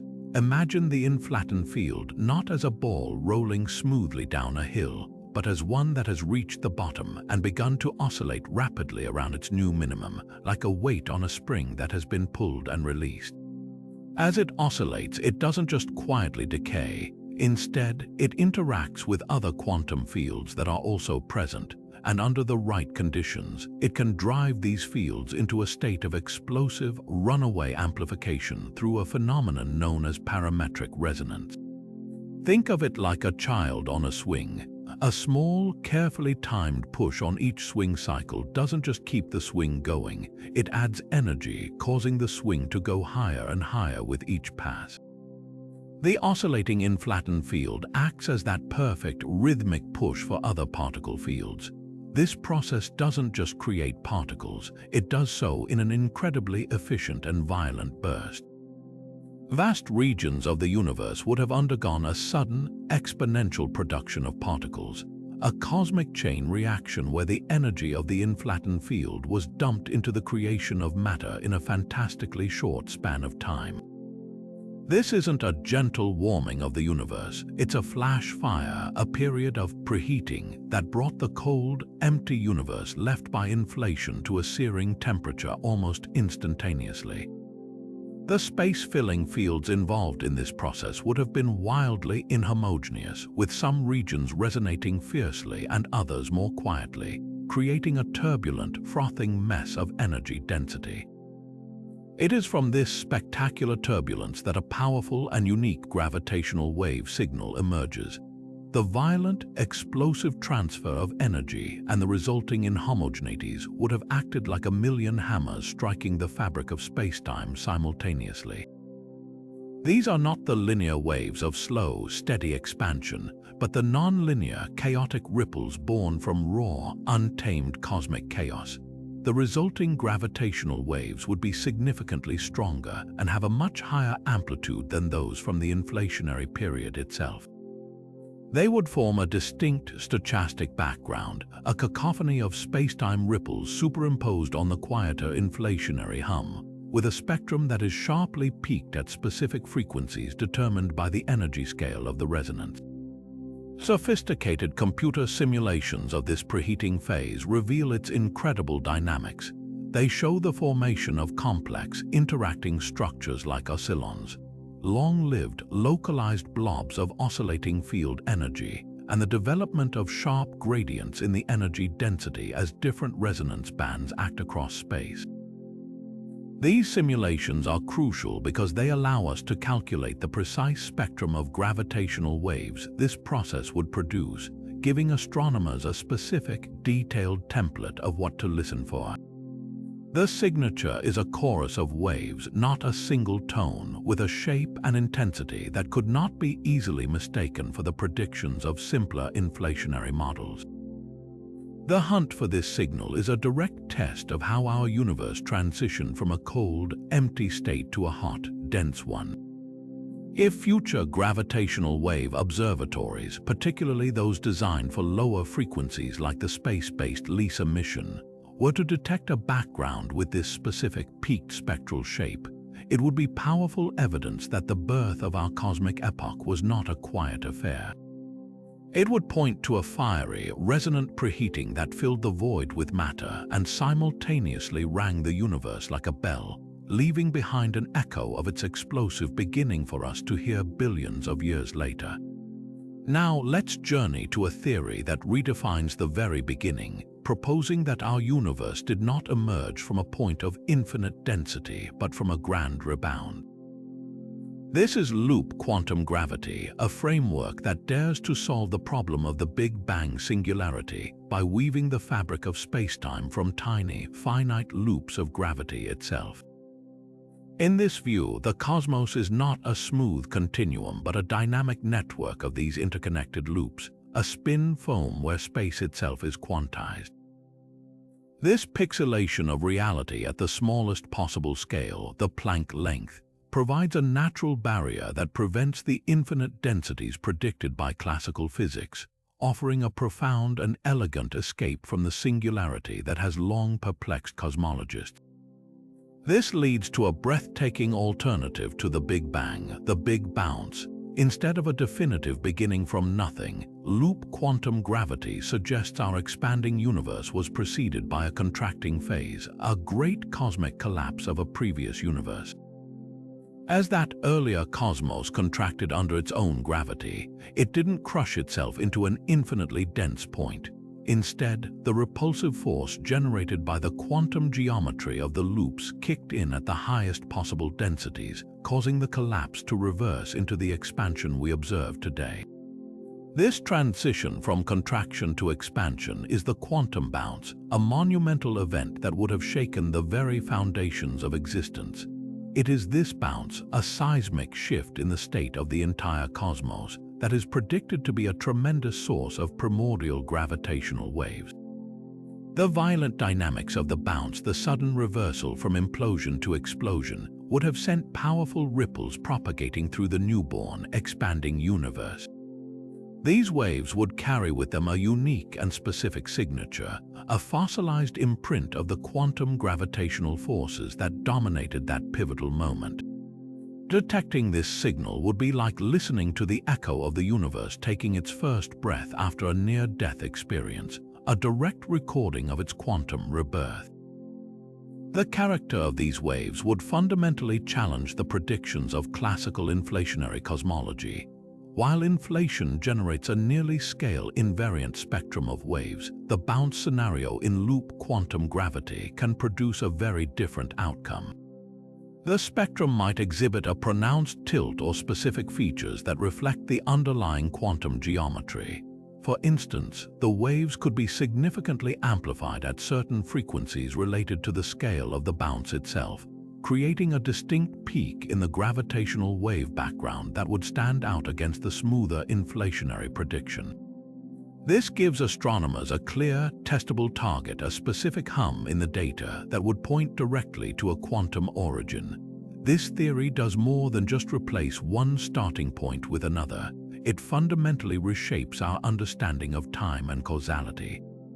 In a bouncing universe, the arrow of time might not have a definitive beginning. Information from the previous cosmic phase could, in principle, survive the bounce, meaning our universe could carry within it faint echoes of an era that existed before our own. The gravitational waves from the bounce would be the primary carrier of this information, potentially encoding data about the structure and fate of the universe that came before us. This transforms cosmology from a study of a single, isolated universe into a potential science of the metacosmos, where each cycle leaves its mark on the next. The search for this signal is a direct test of quantum gravity itself. Loop quantum gravity is a formidable mathematical framework, but like all theories of quantum gravity, it has struggled to produce clear, observational predictions that can be tested with our current technology. The predicted spectrum of primordial gravitational waves from a quantum bounce is one of its most promising empirical outlets. If next-generation observatories were to detect a background of waves that matches this unique predicted signature, it would provide the first concrete evidence that we are indeed living in a quantum universe, one built from loops and governed by a physics that operates far beyond the classical rules of Einstein's general relativity. Imagine the gravitational waves we've been discussing not just traveling through the 3 dimensions of space we know, but also leaking into and vibrating within hidden dimensions of reality. This brings us to a theory that is nearly a century old, yet remains one of the most elegant ideas in theoretical physics, the Kaluza-Klein theory. In the early 1920s, mathematician Theodore Kaluza had a stunning insight. He showed that if you wrote Einstein's equations of general relativity in a universe with not 3, but 4 spatial dimensions, an extraordinary unification occurred. The equations for gravity in 4 dimensions naturally contained a second set of equations that perfectly described James Clerk Maxwell's theory of electromagnetism. Gravity and light, the 2 great forces of the cosmos, emerged from a single, beautiful geometric framework. The problem, of course, is that we don't see this 4th spatial dimension. Physicist Oscar Klein later provided a compelling solution. He proposed that this extra dimension isn't large and expansive like our own. Instead, it is curled up into a fantastically tiny loop, a circle with a radius on the order of the Planck length. To understand this, picture a long, thin garden hose. From a great distance, it looks like a simple one-dimensional line. But if you were an ant crawling on its surface, you would discover a second dimension, the circular path around its circumference. Kaluza and Klein suggested our reality is like that hose. We are macroscopic beings who perceive only the 3 large, extended dimensions, while the extra dimensions are curled up so small that they are invisible to all our experiments so far. This is where gravitational waves enter the picture with profound implications. According to this framework, a gravitational wave isn't confined to our three-dimensional brane of existence. It is a vibration of spacetime itself, and since spacetime includes these compactified dimensions, the wave can propagate within them. However, a wave traveling around a tiny, curled-up dimension has its behavior severely restricted. It can't have just any wavelength because it must fit neatly around the circle. Its wavelength can only be an integer fraction of the circle's circumference. This quantization of the wave leads to the prediction of a whole tower of new, massive particles, known as Kaluza-Klein modes, each with a specific mass and frequency related to the size and shape of the extra dimension. For a gravitational wave passing through our vicinity, this means its energy isn't contained in a single frequency. Some of its energy would go into exciting these Kaluza-Klein modes in the hidden dimensions. The result would be that a single gravitational wave event, like a black hole merger, wouldn't produce one clean signal in our detectors. Instead, it would produce a series of distinct, equally spaced echoes at higher frequencies. Each echo would correspond to a different vibrational mode of the wave in the extra dimension. It would be like hearing a single note played on a piano, and then simultaneously hearing a perfect harmonic series of higher-pitched notes ringing from an invisible second piano hidden in another room. The hunt for these echoes is one of the most exciting frontiers in gravitational wave astronomy. Current observatories like LIGO and Virgo are already scanning their data for these telltale signatures. A potential detection would be earth-shattering. It would provide the first direct observational evidence for dimensions beyond the three we experience, confirming a cornerstone of string theory and revolutionizing our understanding of reality's fundamental architecture. Finding these Kaluza-Klein modes wouldn't just tell us that extra dimensions exist. The precise spacing between the harmonic echoes would act as a cosmic ruler, directly measuring the size and geometry of the hidden dimensions themselves. We would move from speculation to measurement, using the tremors of colliding black holes to map the full, multidimensional topology of the universe. Now we turn our gaze to the darkest and most mysterious component of the cosmos, not as a passive backdrop, but as an active participant in the drama of creation. The dark matter annihilation theory proposes that the gravitational wave background we're searching for might be partly composed of echoes from the violent self-destruction of dark matter in the universe's fiery youth. For decades, we've known dark matter exists through its gravitational pull, holding galaxies together and shaping the cosmic web, yet its true identity remains the greatest unsolved puzzle in physics. This theory dares to ask, what if the same invisible substance that sculpts the cosmos also helped ring it like a bell? The mechanism hinges on a key property that many leading dark matter candidates are predicted to have: the ability to annihilate. Imagine a universe populated by a vast number of weakly interacting massive particles, or WIMP. These are theoretical particles that are their own antimatter counterparts.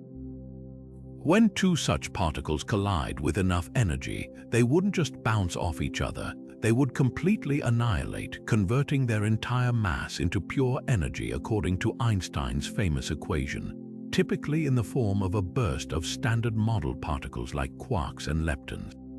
In the incredibly dense, hot environment of the early universe, such collisions would have been extraordinarily frequent and unbelievably energetic. This isn't a quiet process. That tremendous release of energy from annihilating dark matter wouldn't just create a flash of light, it would create a localized, explosive disturbance in the surrounding plasma. Think of it like setting off a firecracker in a pond. The sudden release of energy creates a sharp ripple that spreads outward. On a cosmic scale, these weren't tiny firecrackers, but cataclysmic events where the mass of entire mountains was converted to energy in an instant. Each annihilation event would have acted as a microscopic hammer strike on the fabric of space-time, generating a tiny gravitational wave, With trillions upon trillions of such events happening across the cosmos, the cumulative effect would be a persistent, stochastic background hum of gravitational radiation, a faint roar built from countless microscopic whispers. The character of this signal would be a direct window into the properties of dark matter itself. The intensity and frequency spectrum of the resulting gravitational wave background would tell us the mass of the dark matter particle and, crucially, the rate at which it annihilates. A heavier particle would produce more energetic annihilations, potentially generating stronger waves at higher frequencies. The specific shape of the spectrum would be a unique fingerprint, one that could distinguish a dark matter origin from the signals of inflation or cosmic strings. This gives physicists a powerful new tool. We could potentially identify dark matter not by seeing it directly, but by hearing the residual tremors from its violent interactions in the first moments of time.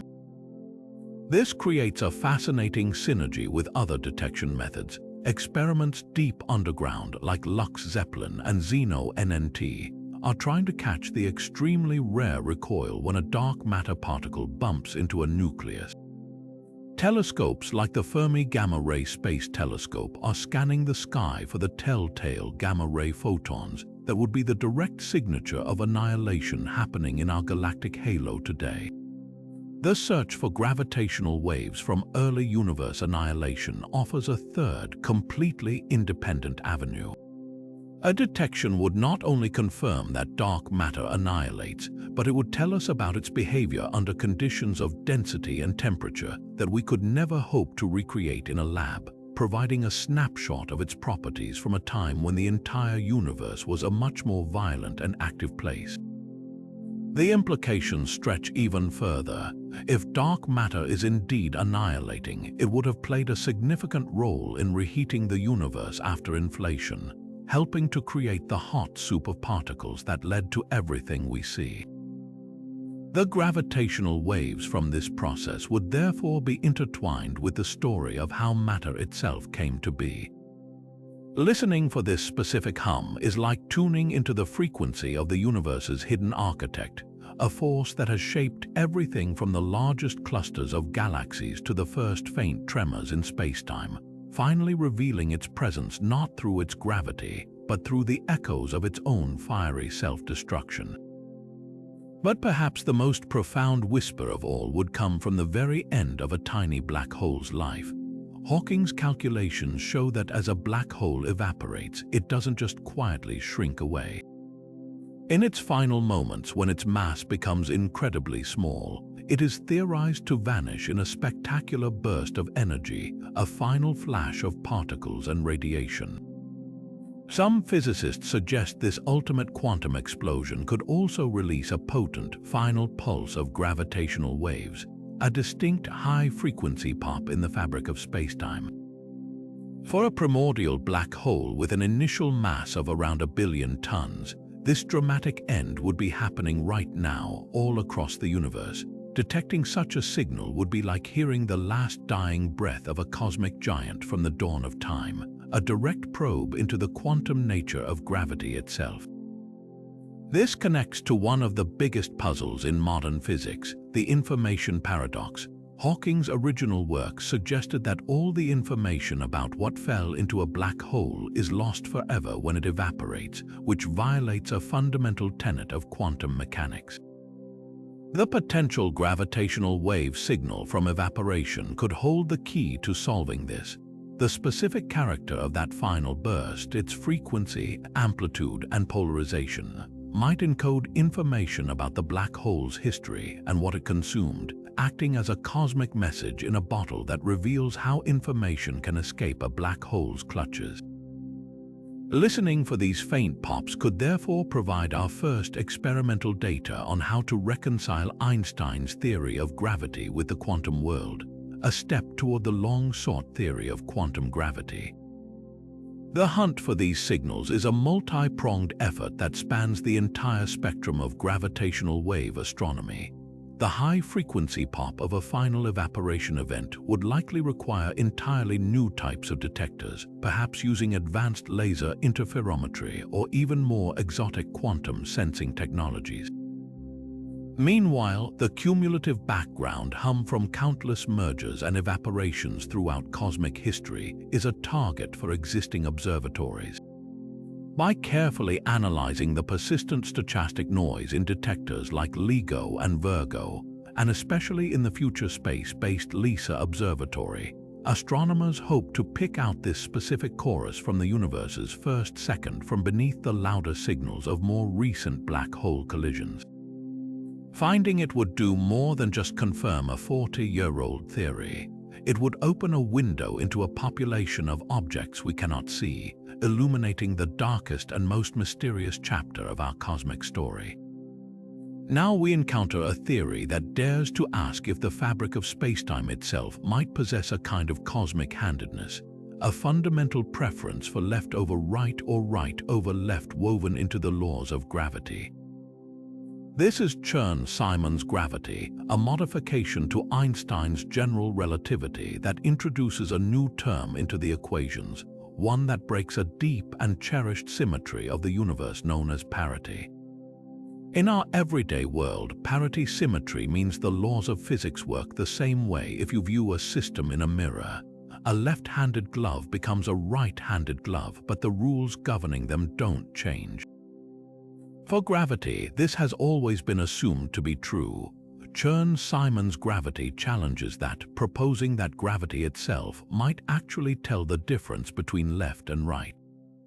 The mechanism for this is a special mathematical object called a Chern-Simons term, named after mathematicians Shen Chern and James Simons. This term isn't pulled from thin air. It emerges naturally in some advanced formulations of particle physics and string theory. When you add this term to the standard equations of general relativity, it couples gravity to a new, hypothetical field that pervades the universe. The presence of this field acts like a cosmic background that gives the entire universe a preferred orientation, much like a magnetic field gives a preference to north over south. This invisible field interacts with gravity in a way that makes the two possible polarizations of a gravitational wave behave differently. This leads to the most striking and testable prediction of the theory, amplitude birefringence for gravitational waves. In standard gravity, the two transverse polarizations of a gravitational wave, the plus and cross modes, behave identically. They travel at the same speed and their amplitudes are unaffected by their journey. In Chern-Simons gravity, that changes. One polarization mode would be amplified as the wave travels through space, while the other would be attenuated. It's as if the universe itself has a built-in filter for spacetime ripples, making left-handed waves louder and right-handed waves quieter, or vice versa, depending on the nature of the background field. Over vast cosmic distances, this effect would accumulate, creating a clear and measurable imbalance in the signals we receive from cataclysmic events like black hole mergers. The search for this signature is a direct test of one of nature's most fundamental symmetries. When the LIGO observatory detects a gravitational wave, it doesn't just measure its strength, it also meticulously reconstructs its polarization. In a parity-violating theory like Chern-Simons, the waveform would exhibit a specific telltale distortion. The two polarizations would be present in unequal amounts, a smoking gun that gravity is not the perfectly symmetrical force we thought it was. Future observatories with even greater sensitivity and a network of detectors that can better pinpoint polarization will be exquisitely tuned to hunt for this faint but profound signal. A single, clean detection from a distant event could provide the first evidence that the universe has a gravitational preferred hand. The implications of such a discovery would extend far beyond gravity itself, touching on one of the great mysteries of particle physics, the matter-antimatter imbalance. Our observable universe is made almost entirely of matter with very little antimatter, a fact that standard physics struggles to explain. This requires a violation of CP symmetry, which is closely related to parity. Finding a violation of parity in gravity through the Chern-Simons mechanism could be a monumental clue, suggesting that the same fundamental asymmetry that shaped the dominance of matter also left its mark on the force that shapes the cosmos on the largest scales. It would weave together the physics of the impossibly small and the astronomically large, revealing a universe that is not perfectly symmetrical, but is instead fundamentally chiral, with a handedness written into the very laws of spacetime. This brings us to a fascinating crossroads where the quest to understand gravity itself could reshape our interpretation of the universe's first whispers. We arrive at Theory 26, Scalar Tensor Gravity, a framework where Einstein's masterpiece is not the final word, but merely the most successful chapter in a much longer story. These theories propose that gravity isn't solely governed by the curvature of spacetime, but is also influenced by an additional, universe-spanning field, a scalar field that can change its value from place to place and time to time. This field acts as a kind of cosmic dial, subtly adjusting the strength of gravity itself throughout the cosmos. To grasp this, imagine the gravitational constant, big G, a fixed number in Einstein's equations that sets the strength of gravity's pull. In scalar tensor theories, this isn't a constant at all. It becomes a dynamic variable, its value determined by this new scalar field. Where the field is stronger, gravity is stronger. Where it's weaker, gravity's pull diminishes. This introduces a breathtaking flexibility into the laws of physics, allowing them to evolve along with the universe.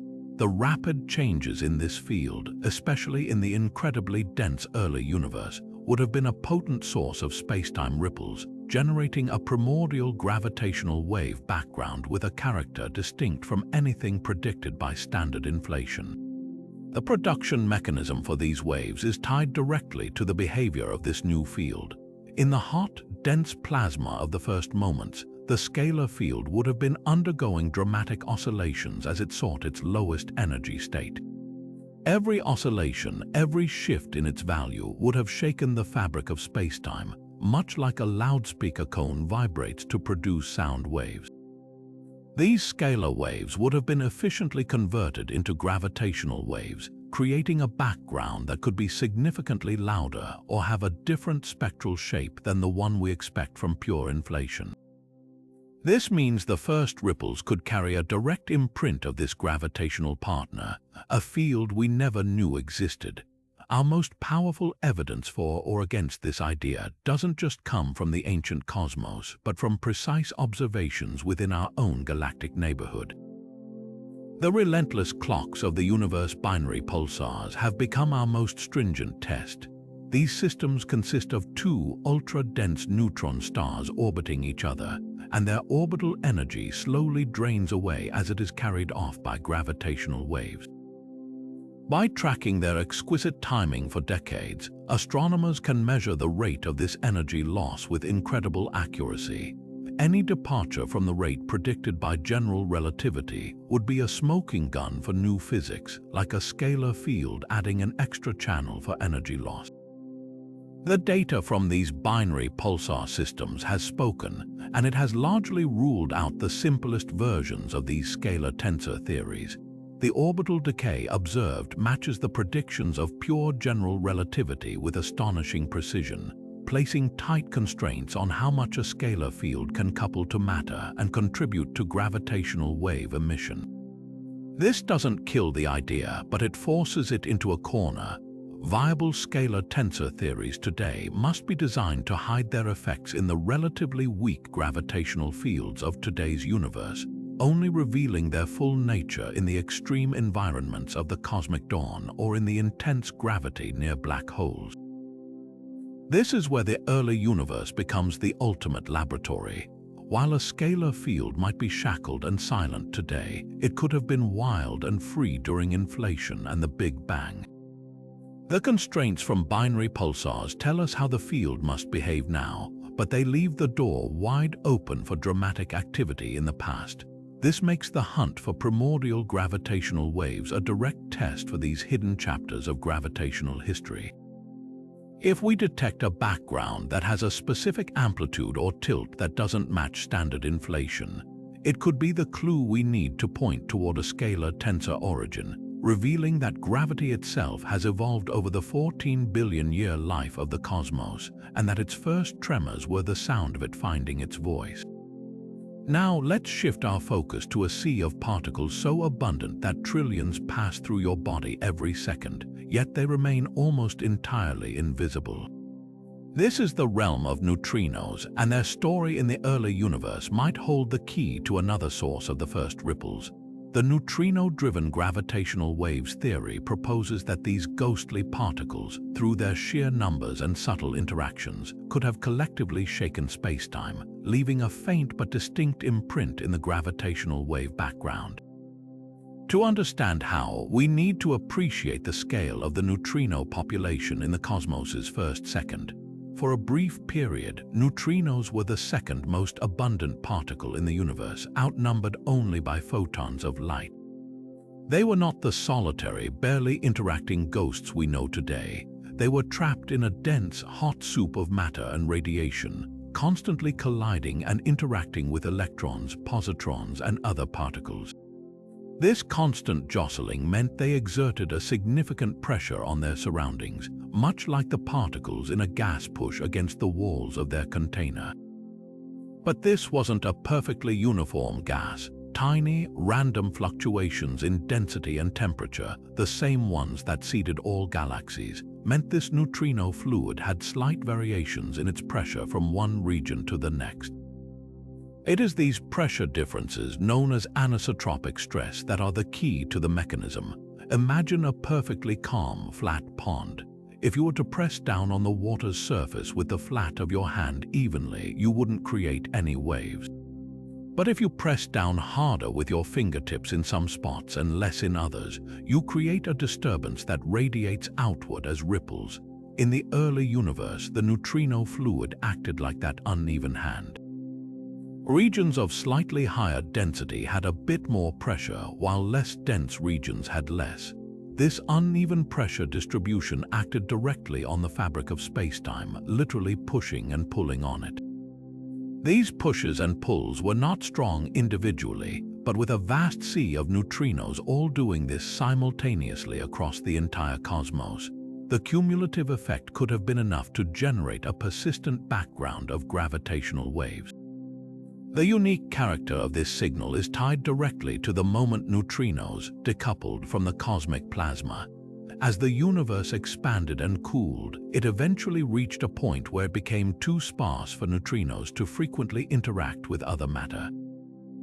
They effectively stopped colliding and began streaming freely across the universe, a moment physicists call their decoupling. This transition from an interacting fluid to a free streaming gas happened very suddenly, and it is this sudden change that would have frozen in the gravitational wave signal generated by their anisotropic stress. The resulting waves would have a very specific spectrum, one that is directly related to the temperature of the universe at the precise moment of neutrino decoupling, acting as a cosmic thermometer for that pivotal instant. This makes the search for this particular hum a powerful probe into both particle physics and cosmology. The detailed properties of the predicted gravitational wave signal, its amplitude and its frequency distribution, depend critically on the exact properties of neutrinos themselves, particularly their masses. Different values for the neutrino masses would change how they clustered and streamed, altering the precise pattern of anisotropic stress they produced. Therefore, detecting this specific background could allow us to measure the masses of neutrinos in a way that is completely independent of laboratory experiments, using the entire early universe as our particle physics detector. It turns the hunt for the first ripples into a new cosmic scale method for weighing the universe's most elusive particles. But our journey into the first instance of time now leads us to a statistical fingerprint, a subtle signature hidden within the very randomness of creation itself. This is the domain of non-Gaussianity theories, which propose that the quantum seeds of our universe were not perfectly random, but possessed a hidden order that could produce a unique and powerful chorus of gravitational waves. To understand this, we must first appreciate the standard assumption. Most cosmological models, including simple inflation, predict that the initial quantum fluctuations were Gaussian. This is a specific statistical way of saying they were completely random, like the static on an old television set, a chaotic hiss where every point is independent and no pattern connects them. This Gaussianity is a powerful simplifying assumption, but nature is rarely so tidy. Many compelling models of the early universe, particularly those involving more complex physics like multiple interacting fields or specific types of particle interactions, predict a departure from this perfect randomness. They introduce correlations between these fluctuations, a kind of cosmic conversation where the jitter in one region of spacetime subtly influences the jitter in another. This statistical connectedness is what physicists call non-Gaussianity.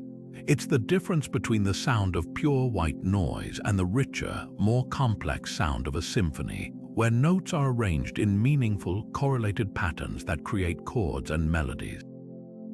This hidden structure in the density variations of the early universe has a dramatic and direct consequence for gravitational waves. The process that converts these primordial density fluctuations into spacetime ripples is inherently non-linear. It doesn't just add signals together, it multiplies them. In a perfectly Gaussian field, this conversion is relatively inefficient, but when you have non-Gaussian correlations, the process becomes supercharged. Certain patterns of density fluctuations can resonate and amplify each other, acting like a more coherent and powerful source for gravitational waves. This means that even a small amount of non-Gaussianity in the initial conditions can lead to a significantly louder and, importantly, more clumpy gravitational wave background than standard models would predict. The character of this signal is what makes it such a powerful diagnostic tool. Instead of a smooth, featureless hum, a non-Gaussian background would be highly non-uniform. It would have hot spots and cold spots, regions of space where the gravitational wave energy is significantly higher or lower than the average. This statistical anisotropy would be a clear fingerprint of the more complex physics at play during inflation, a direct echo of the interactions between fields that went beyond the simple, single-field, slow-roll paradigm.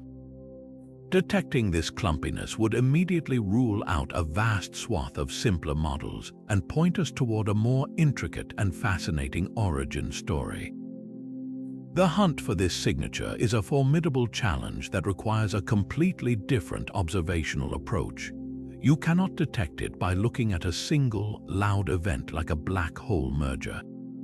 Instead, you must build a detailed statistical map of the entire gravitational wave background across the sky, much like astronomers have done with the cosmic microwave background. This requires a network of incredibly sensitive detectors operating for long periods of time. A space-based observatory like LISA, with its ability to observe for years and map the low-frequency gravitational wave sky, is our best hope for this kind of precise, large-scale cartography of spacetime's primordial vibrations. Finding strong evidence for non-Gaussianity would be a transformative moment in cosmology. It would tell us that the universe's first moments were not a solo performance by a single inflattened field, but a complex ensemble piece with multiple actors interacting on the quantum stage. The specific pattern of the non-Gaussian signal, its precise statistical properties, would act as a Rosetta Stone, allowing us to decode exactly which type of new physics was dominant. We could learn about the masses of hypothetical particles, the strength of their interactions, and the precise shape of the inflationary potential, all from listening to the subtle correlations in the universe's oldest echoes.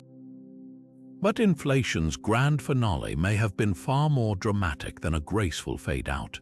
The period immediately following it, known as reheating, is thought to be when the cold, empty universe left by inflation was suddenly and violently set ablaze, filled with the hot plasma of the Big Bang. This reheating epoch could have been a scene of incredible chaos, a turbulent transition where the energy that drove inflation was dumped into creating all the matter and radiation we see today. And according to this theory, that violent process didn't just fill the universe with particles. It may have also shaken space-time with such ferocity that it amplified the first gravitational waves into a potentially detectable roar. To understand how, picture the end of inflation not as a smooth decay, but as a cosmic chain reaction. The inflattened field, which had been holding a tremendous amount of potential energy, begins to oscillate rapidly around the bottom of its energy hill. As it oscillates, it doesn't just quietly convert its energy into particles. Through a phenomenon called parametric resonance, it can drive the production of other particles in an explosive, runaway fashion. Think of it like pushing a child on a swing. If you push at just the right moment in the swing cycle, you add a little energy each time, causing the swing to go higher and higher with very little effort. The oscillating inflattened field acts as that perfect rhythmic push for other quantum fields, causing them to be amplified exponentially in specific resonant bands of frequency. This process, often called preheating, would have been extraordinarily inefficient and uneven.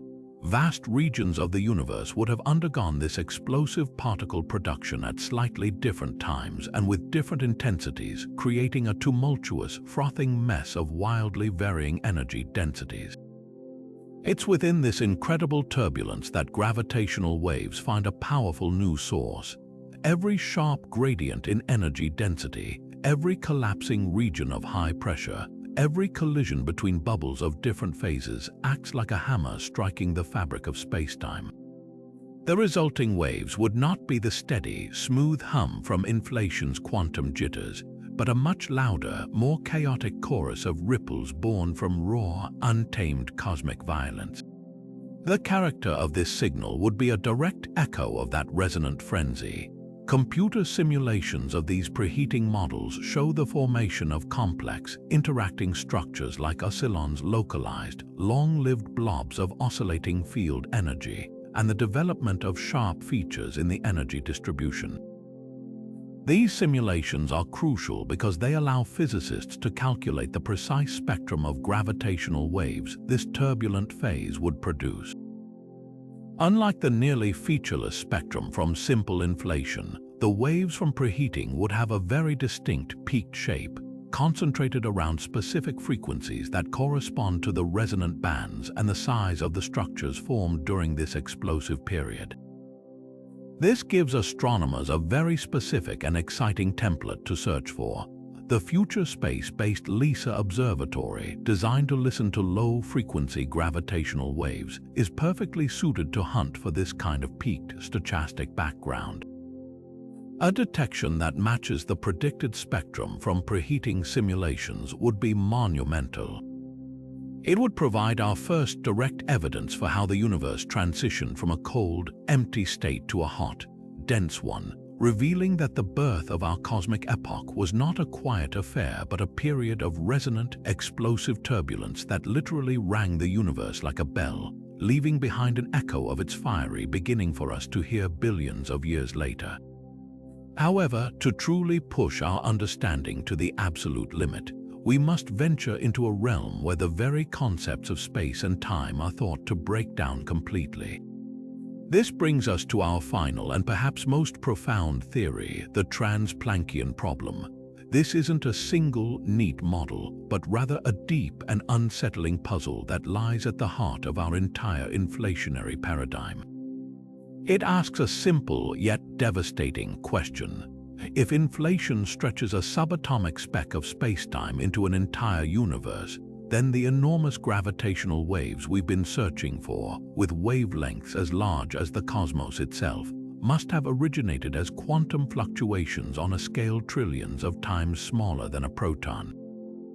They began their life at a scale far, far smaller than the Planck length. The Planck length, approximately 10 to the negative 35 meters, is the fundamental unit in our universe. It's the scale at which the fabric of spacetime itself is no longer smooth, but is believed to become a seething, chaotic quantum foam, where gravity is so strong that it renders our very notions of distance and duration meaningless. According to our current laws of physics, it is impossible to define anything smaller. And yet, the theory of inflation, our best story for the universe's beginning, relies on extrapolating physics to scales that are inconceivably tinier than this. It's like using the rules of fluid dynamics to describe the behavior of a single water molecule. We are applying a theory far beyond the point where we have any reason to believe it should work. This presents a monumental problem for the origin of gravitational waves. The initial conditions for these quantum fluctuations are set in this trans-Planckian no-man's land, a domain completely unknown to us. The standard calculation for their power spectrum makes an assumption that the standard rules of quantum field theory in a smooth, classical spacetime hold all the way down to arbitrarily small scales.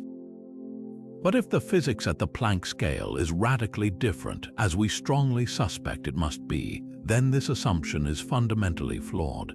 The way these fluctuations are born, their very initial vibrations, could be dramatically altered by this hidden ultraviolet reality, changing the entire gravitational wave soundtrack we expect to hear. Different approaches to quantum gravity offer different solutions, each leaving a unique fingerprint. In some models, like those involving a minimal length scale as in loop quantum gravity, the trans-Planckian modes are essentially cut off. This suppression of the highest frequency initial jitters would lead to a corresponding suppression in the longest wavelength gravitational waves we see today, creating a specific dip or a cutoff in the low frequency end of the spectrum. Other theories predict a modification in the dispersion relation, the relationship between a wave's energy and its momentum. If gravitational waves behaved slightly differently at those unimaginable energies, it could imprint an oscillatory pattern, a series of wiggles, onto the otherwise smooth gravitational wave spectrum. Listening for these subtle features is like trying to hear the faint echo of quantum gravity itself. Therefore, the search for primordial gravitational waves is about so much more than just confirming inflation. It is our most powerful experimental probe into the trans-Planckian frontier. A simple detection of a scale invariant spectrum would be consistent with the standard, perhaps naive, assumption that unknown physics doesn't interfere. But if we are incredibly precise, and if we one day map the detailed features of this background, any deviation from that perfect simplicity, an unexpected tilt, a cutoff, or a series of oscillations would be revolutionary. It would be direct empirical evidence that the universe remembers its trans-Planckian origin. We would finally have data from a realm forever beyond our direct observation, using the stretched-out whispers of the universe's first moment to read the hidden rules of reality at its smallest possible scale. From the explosive stretching of cosmic inflation to the ghostly whispers of action fields, from the cosmic strings frozen into the fabric of reality to the unimaginable collision of brains in a higher dimensional void, we've journeyed through 30 incredible theories about the universe's first space-time ripples. Each idea, whether rooted in well-tested physics or the most daring frontiers of speculation, represents a different path back to that first moment, a unique interpretation of the cosmos's opening note. The sheer diversity of these concepts is a testament to human curiosity itself, showcasing our relentless drive to understand not just how the universe works, but how it began. What unites all these theories is a single, profound truth. The detection of primordial gravitational waves would be far more than just another scientific discovery.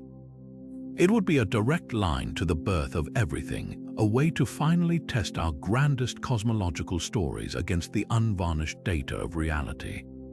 Finding that faint hum in the cosmos would be like uncovering the original architectural blueprint for our existence, allowing us to choose between a universe born from a vacuum fluctuation, a cyclic bounce, or a collision in the bulk. It could reveal the nature of dark matter, expose hidden dimensions, or even show us that gravity itself has a preferred handedness. This isn't just about adding a new chapter to astrophysics textbooks, it's about potentially rewriting the entire book from its very first page. This quest is one of the most thrilling in all of modern science because it remains profoundly open. Right now, we don't know which of these 30 paths is the right one. The universe is still keeping its ultimate secret, its origin story locked away in a frequency we are only just learning how to tune into. The next generation of observatories, from space-based interferometers to ever more sensitive telescopes, are our collective ears straining to hear that first whisper. When we finally do, it will mark a revolution in human understanding, a point in history where our cosmic origin myth transitions from philosophical speculation into empirical fact. So, what do you think? After exploring these 30 incredible ideas, from inflation to string theory and beyond, which theory resonates most with you? Does the elegant simplicity of a single inflationary field speak to you? Or are you drawn to the mind-bending possibilities of a holographic universe or a cosmic bounce? Share your favorite in the comments below. I love reading your thoughts and diving into these discussions with you. If you enjoyed this journey to the edge of time itself, make sure to subscribe and hit the bell so you don't miss our next adventure into the universe's greatest mysteries. The cosmos is full of wonders, and together we're just beginning to listen to its story.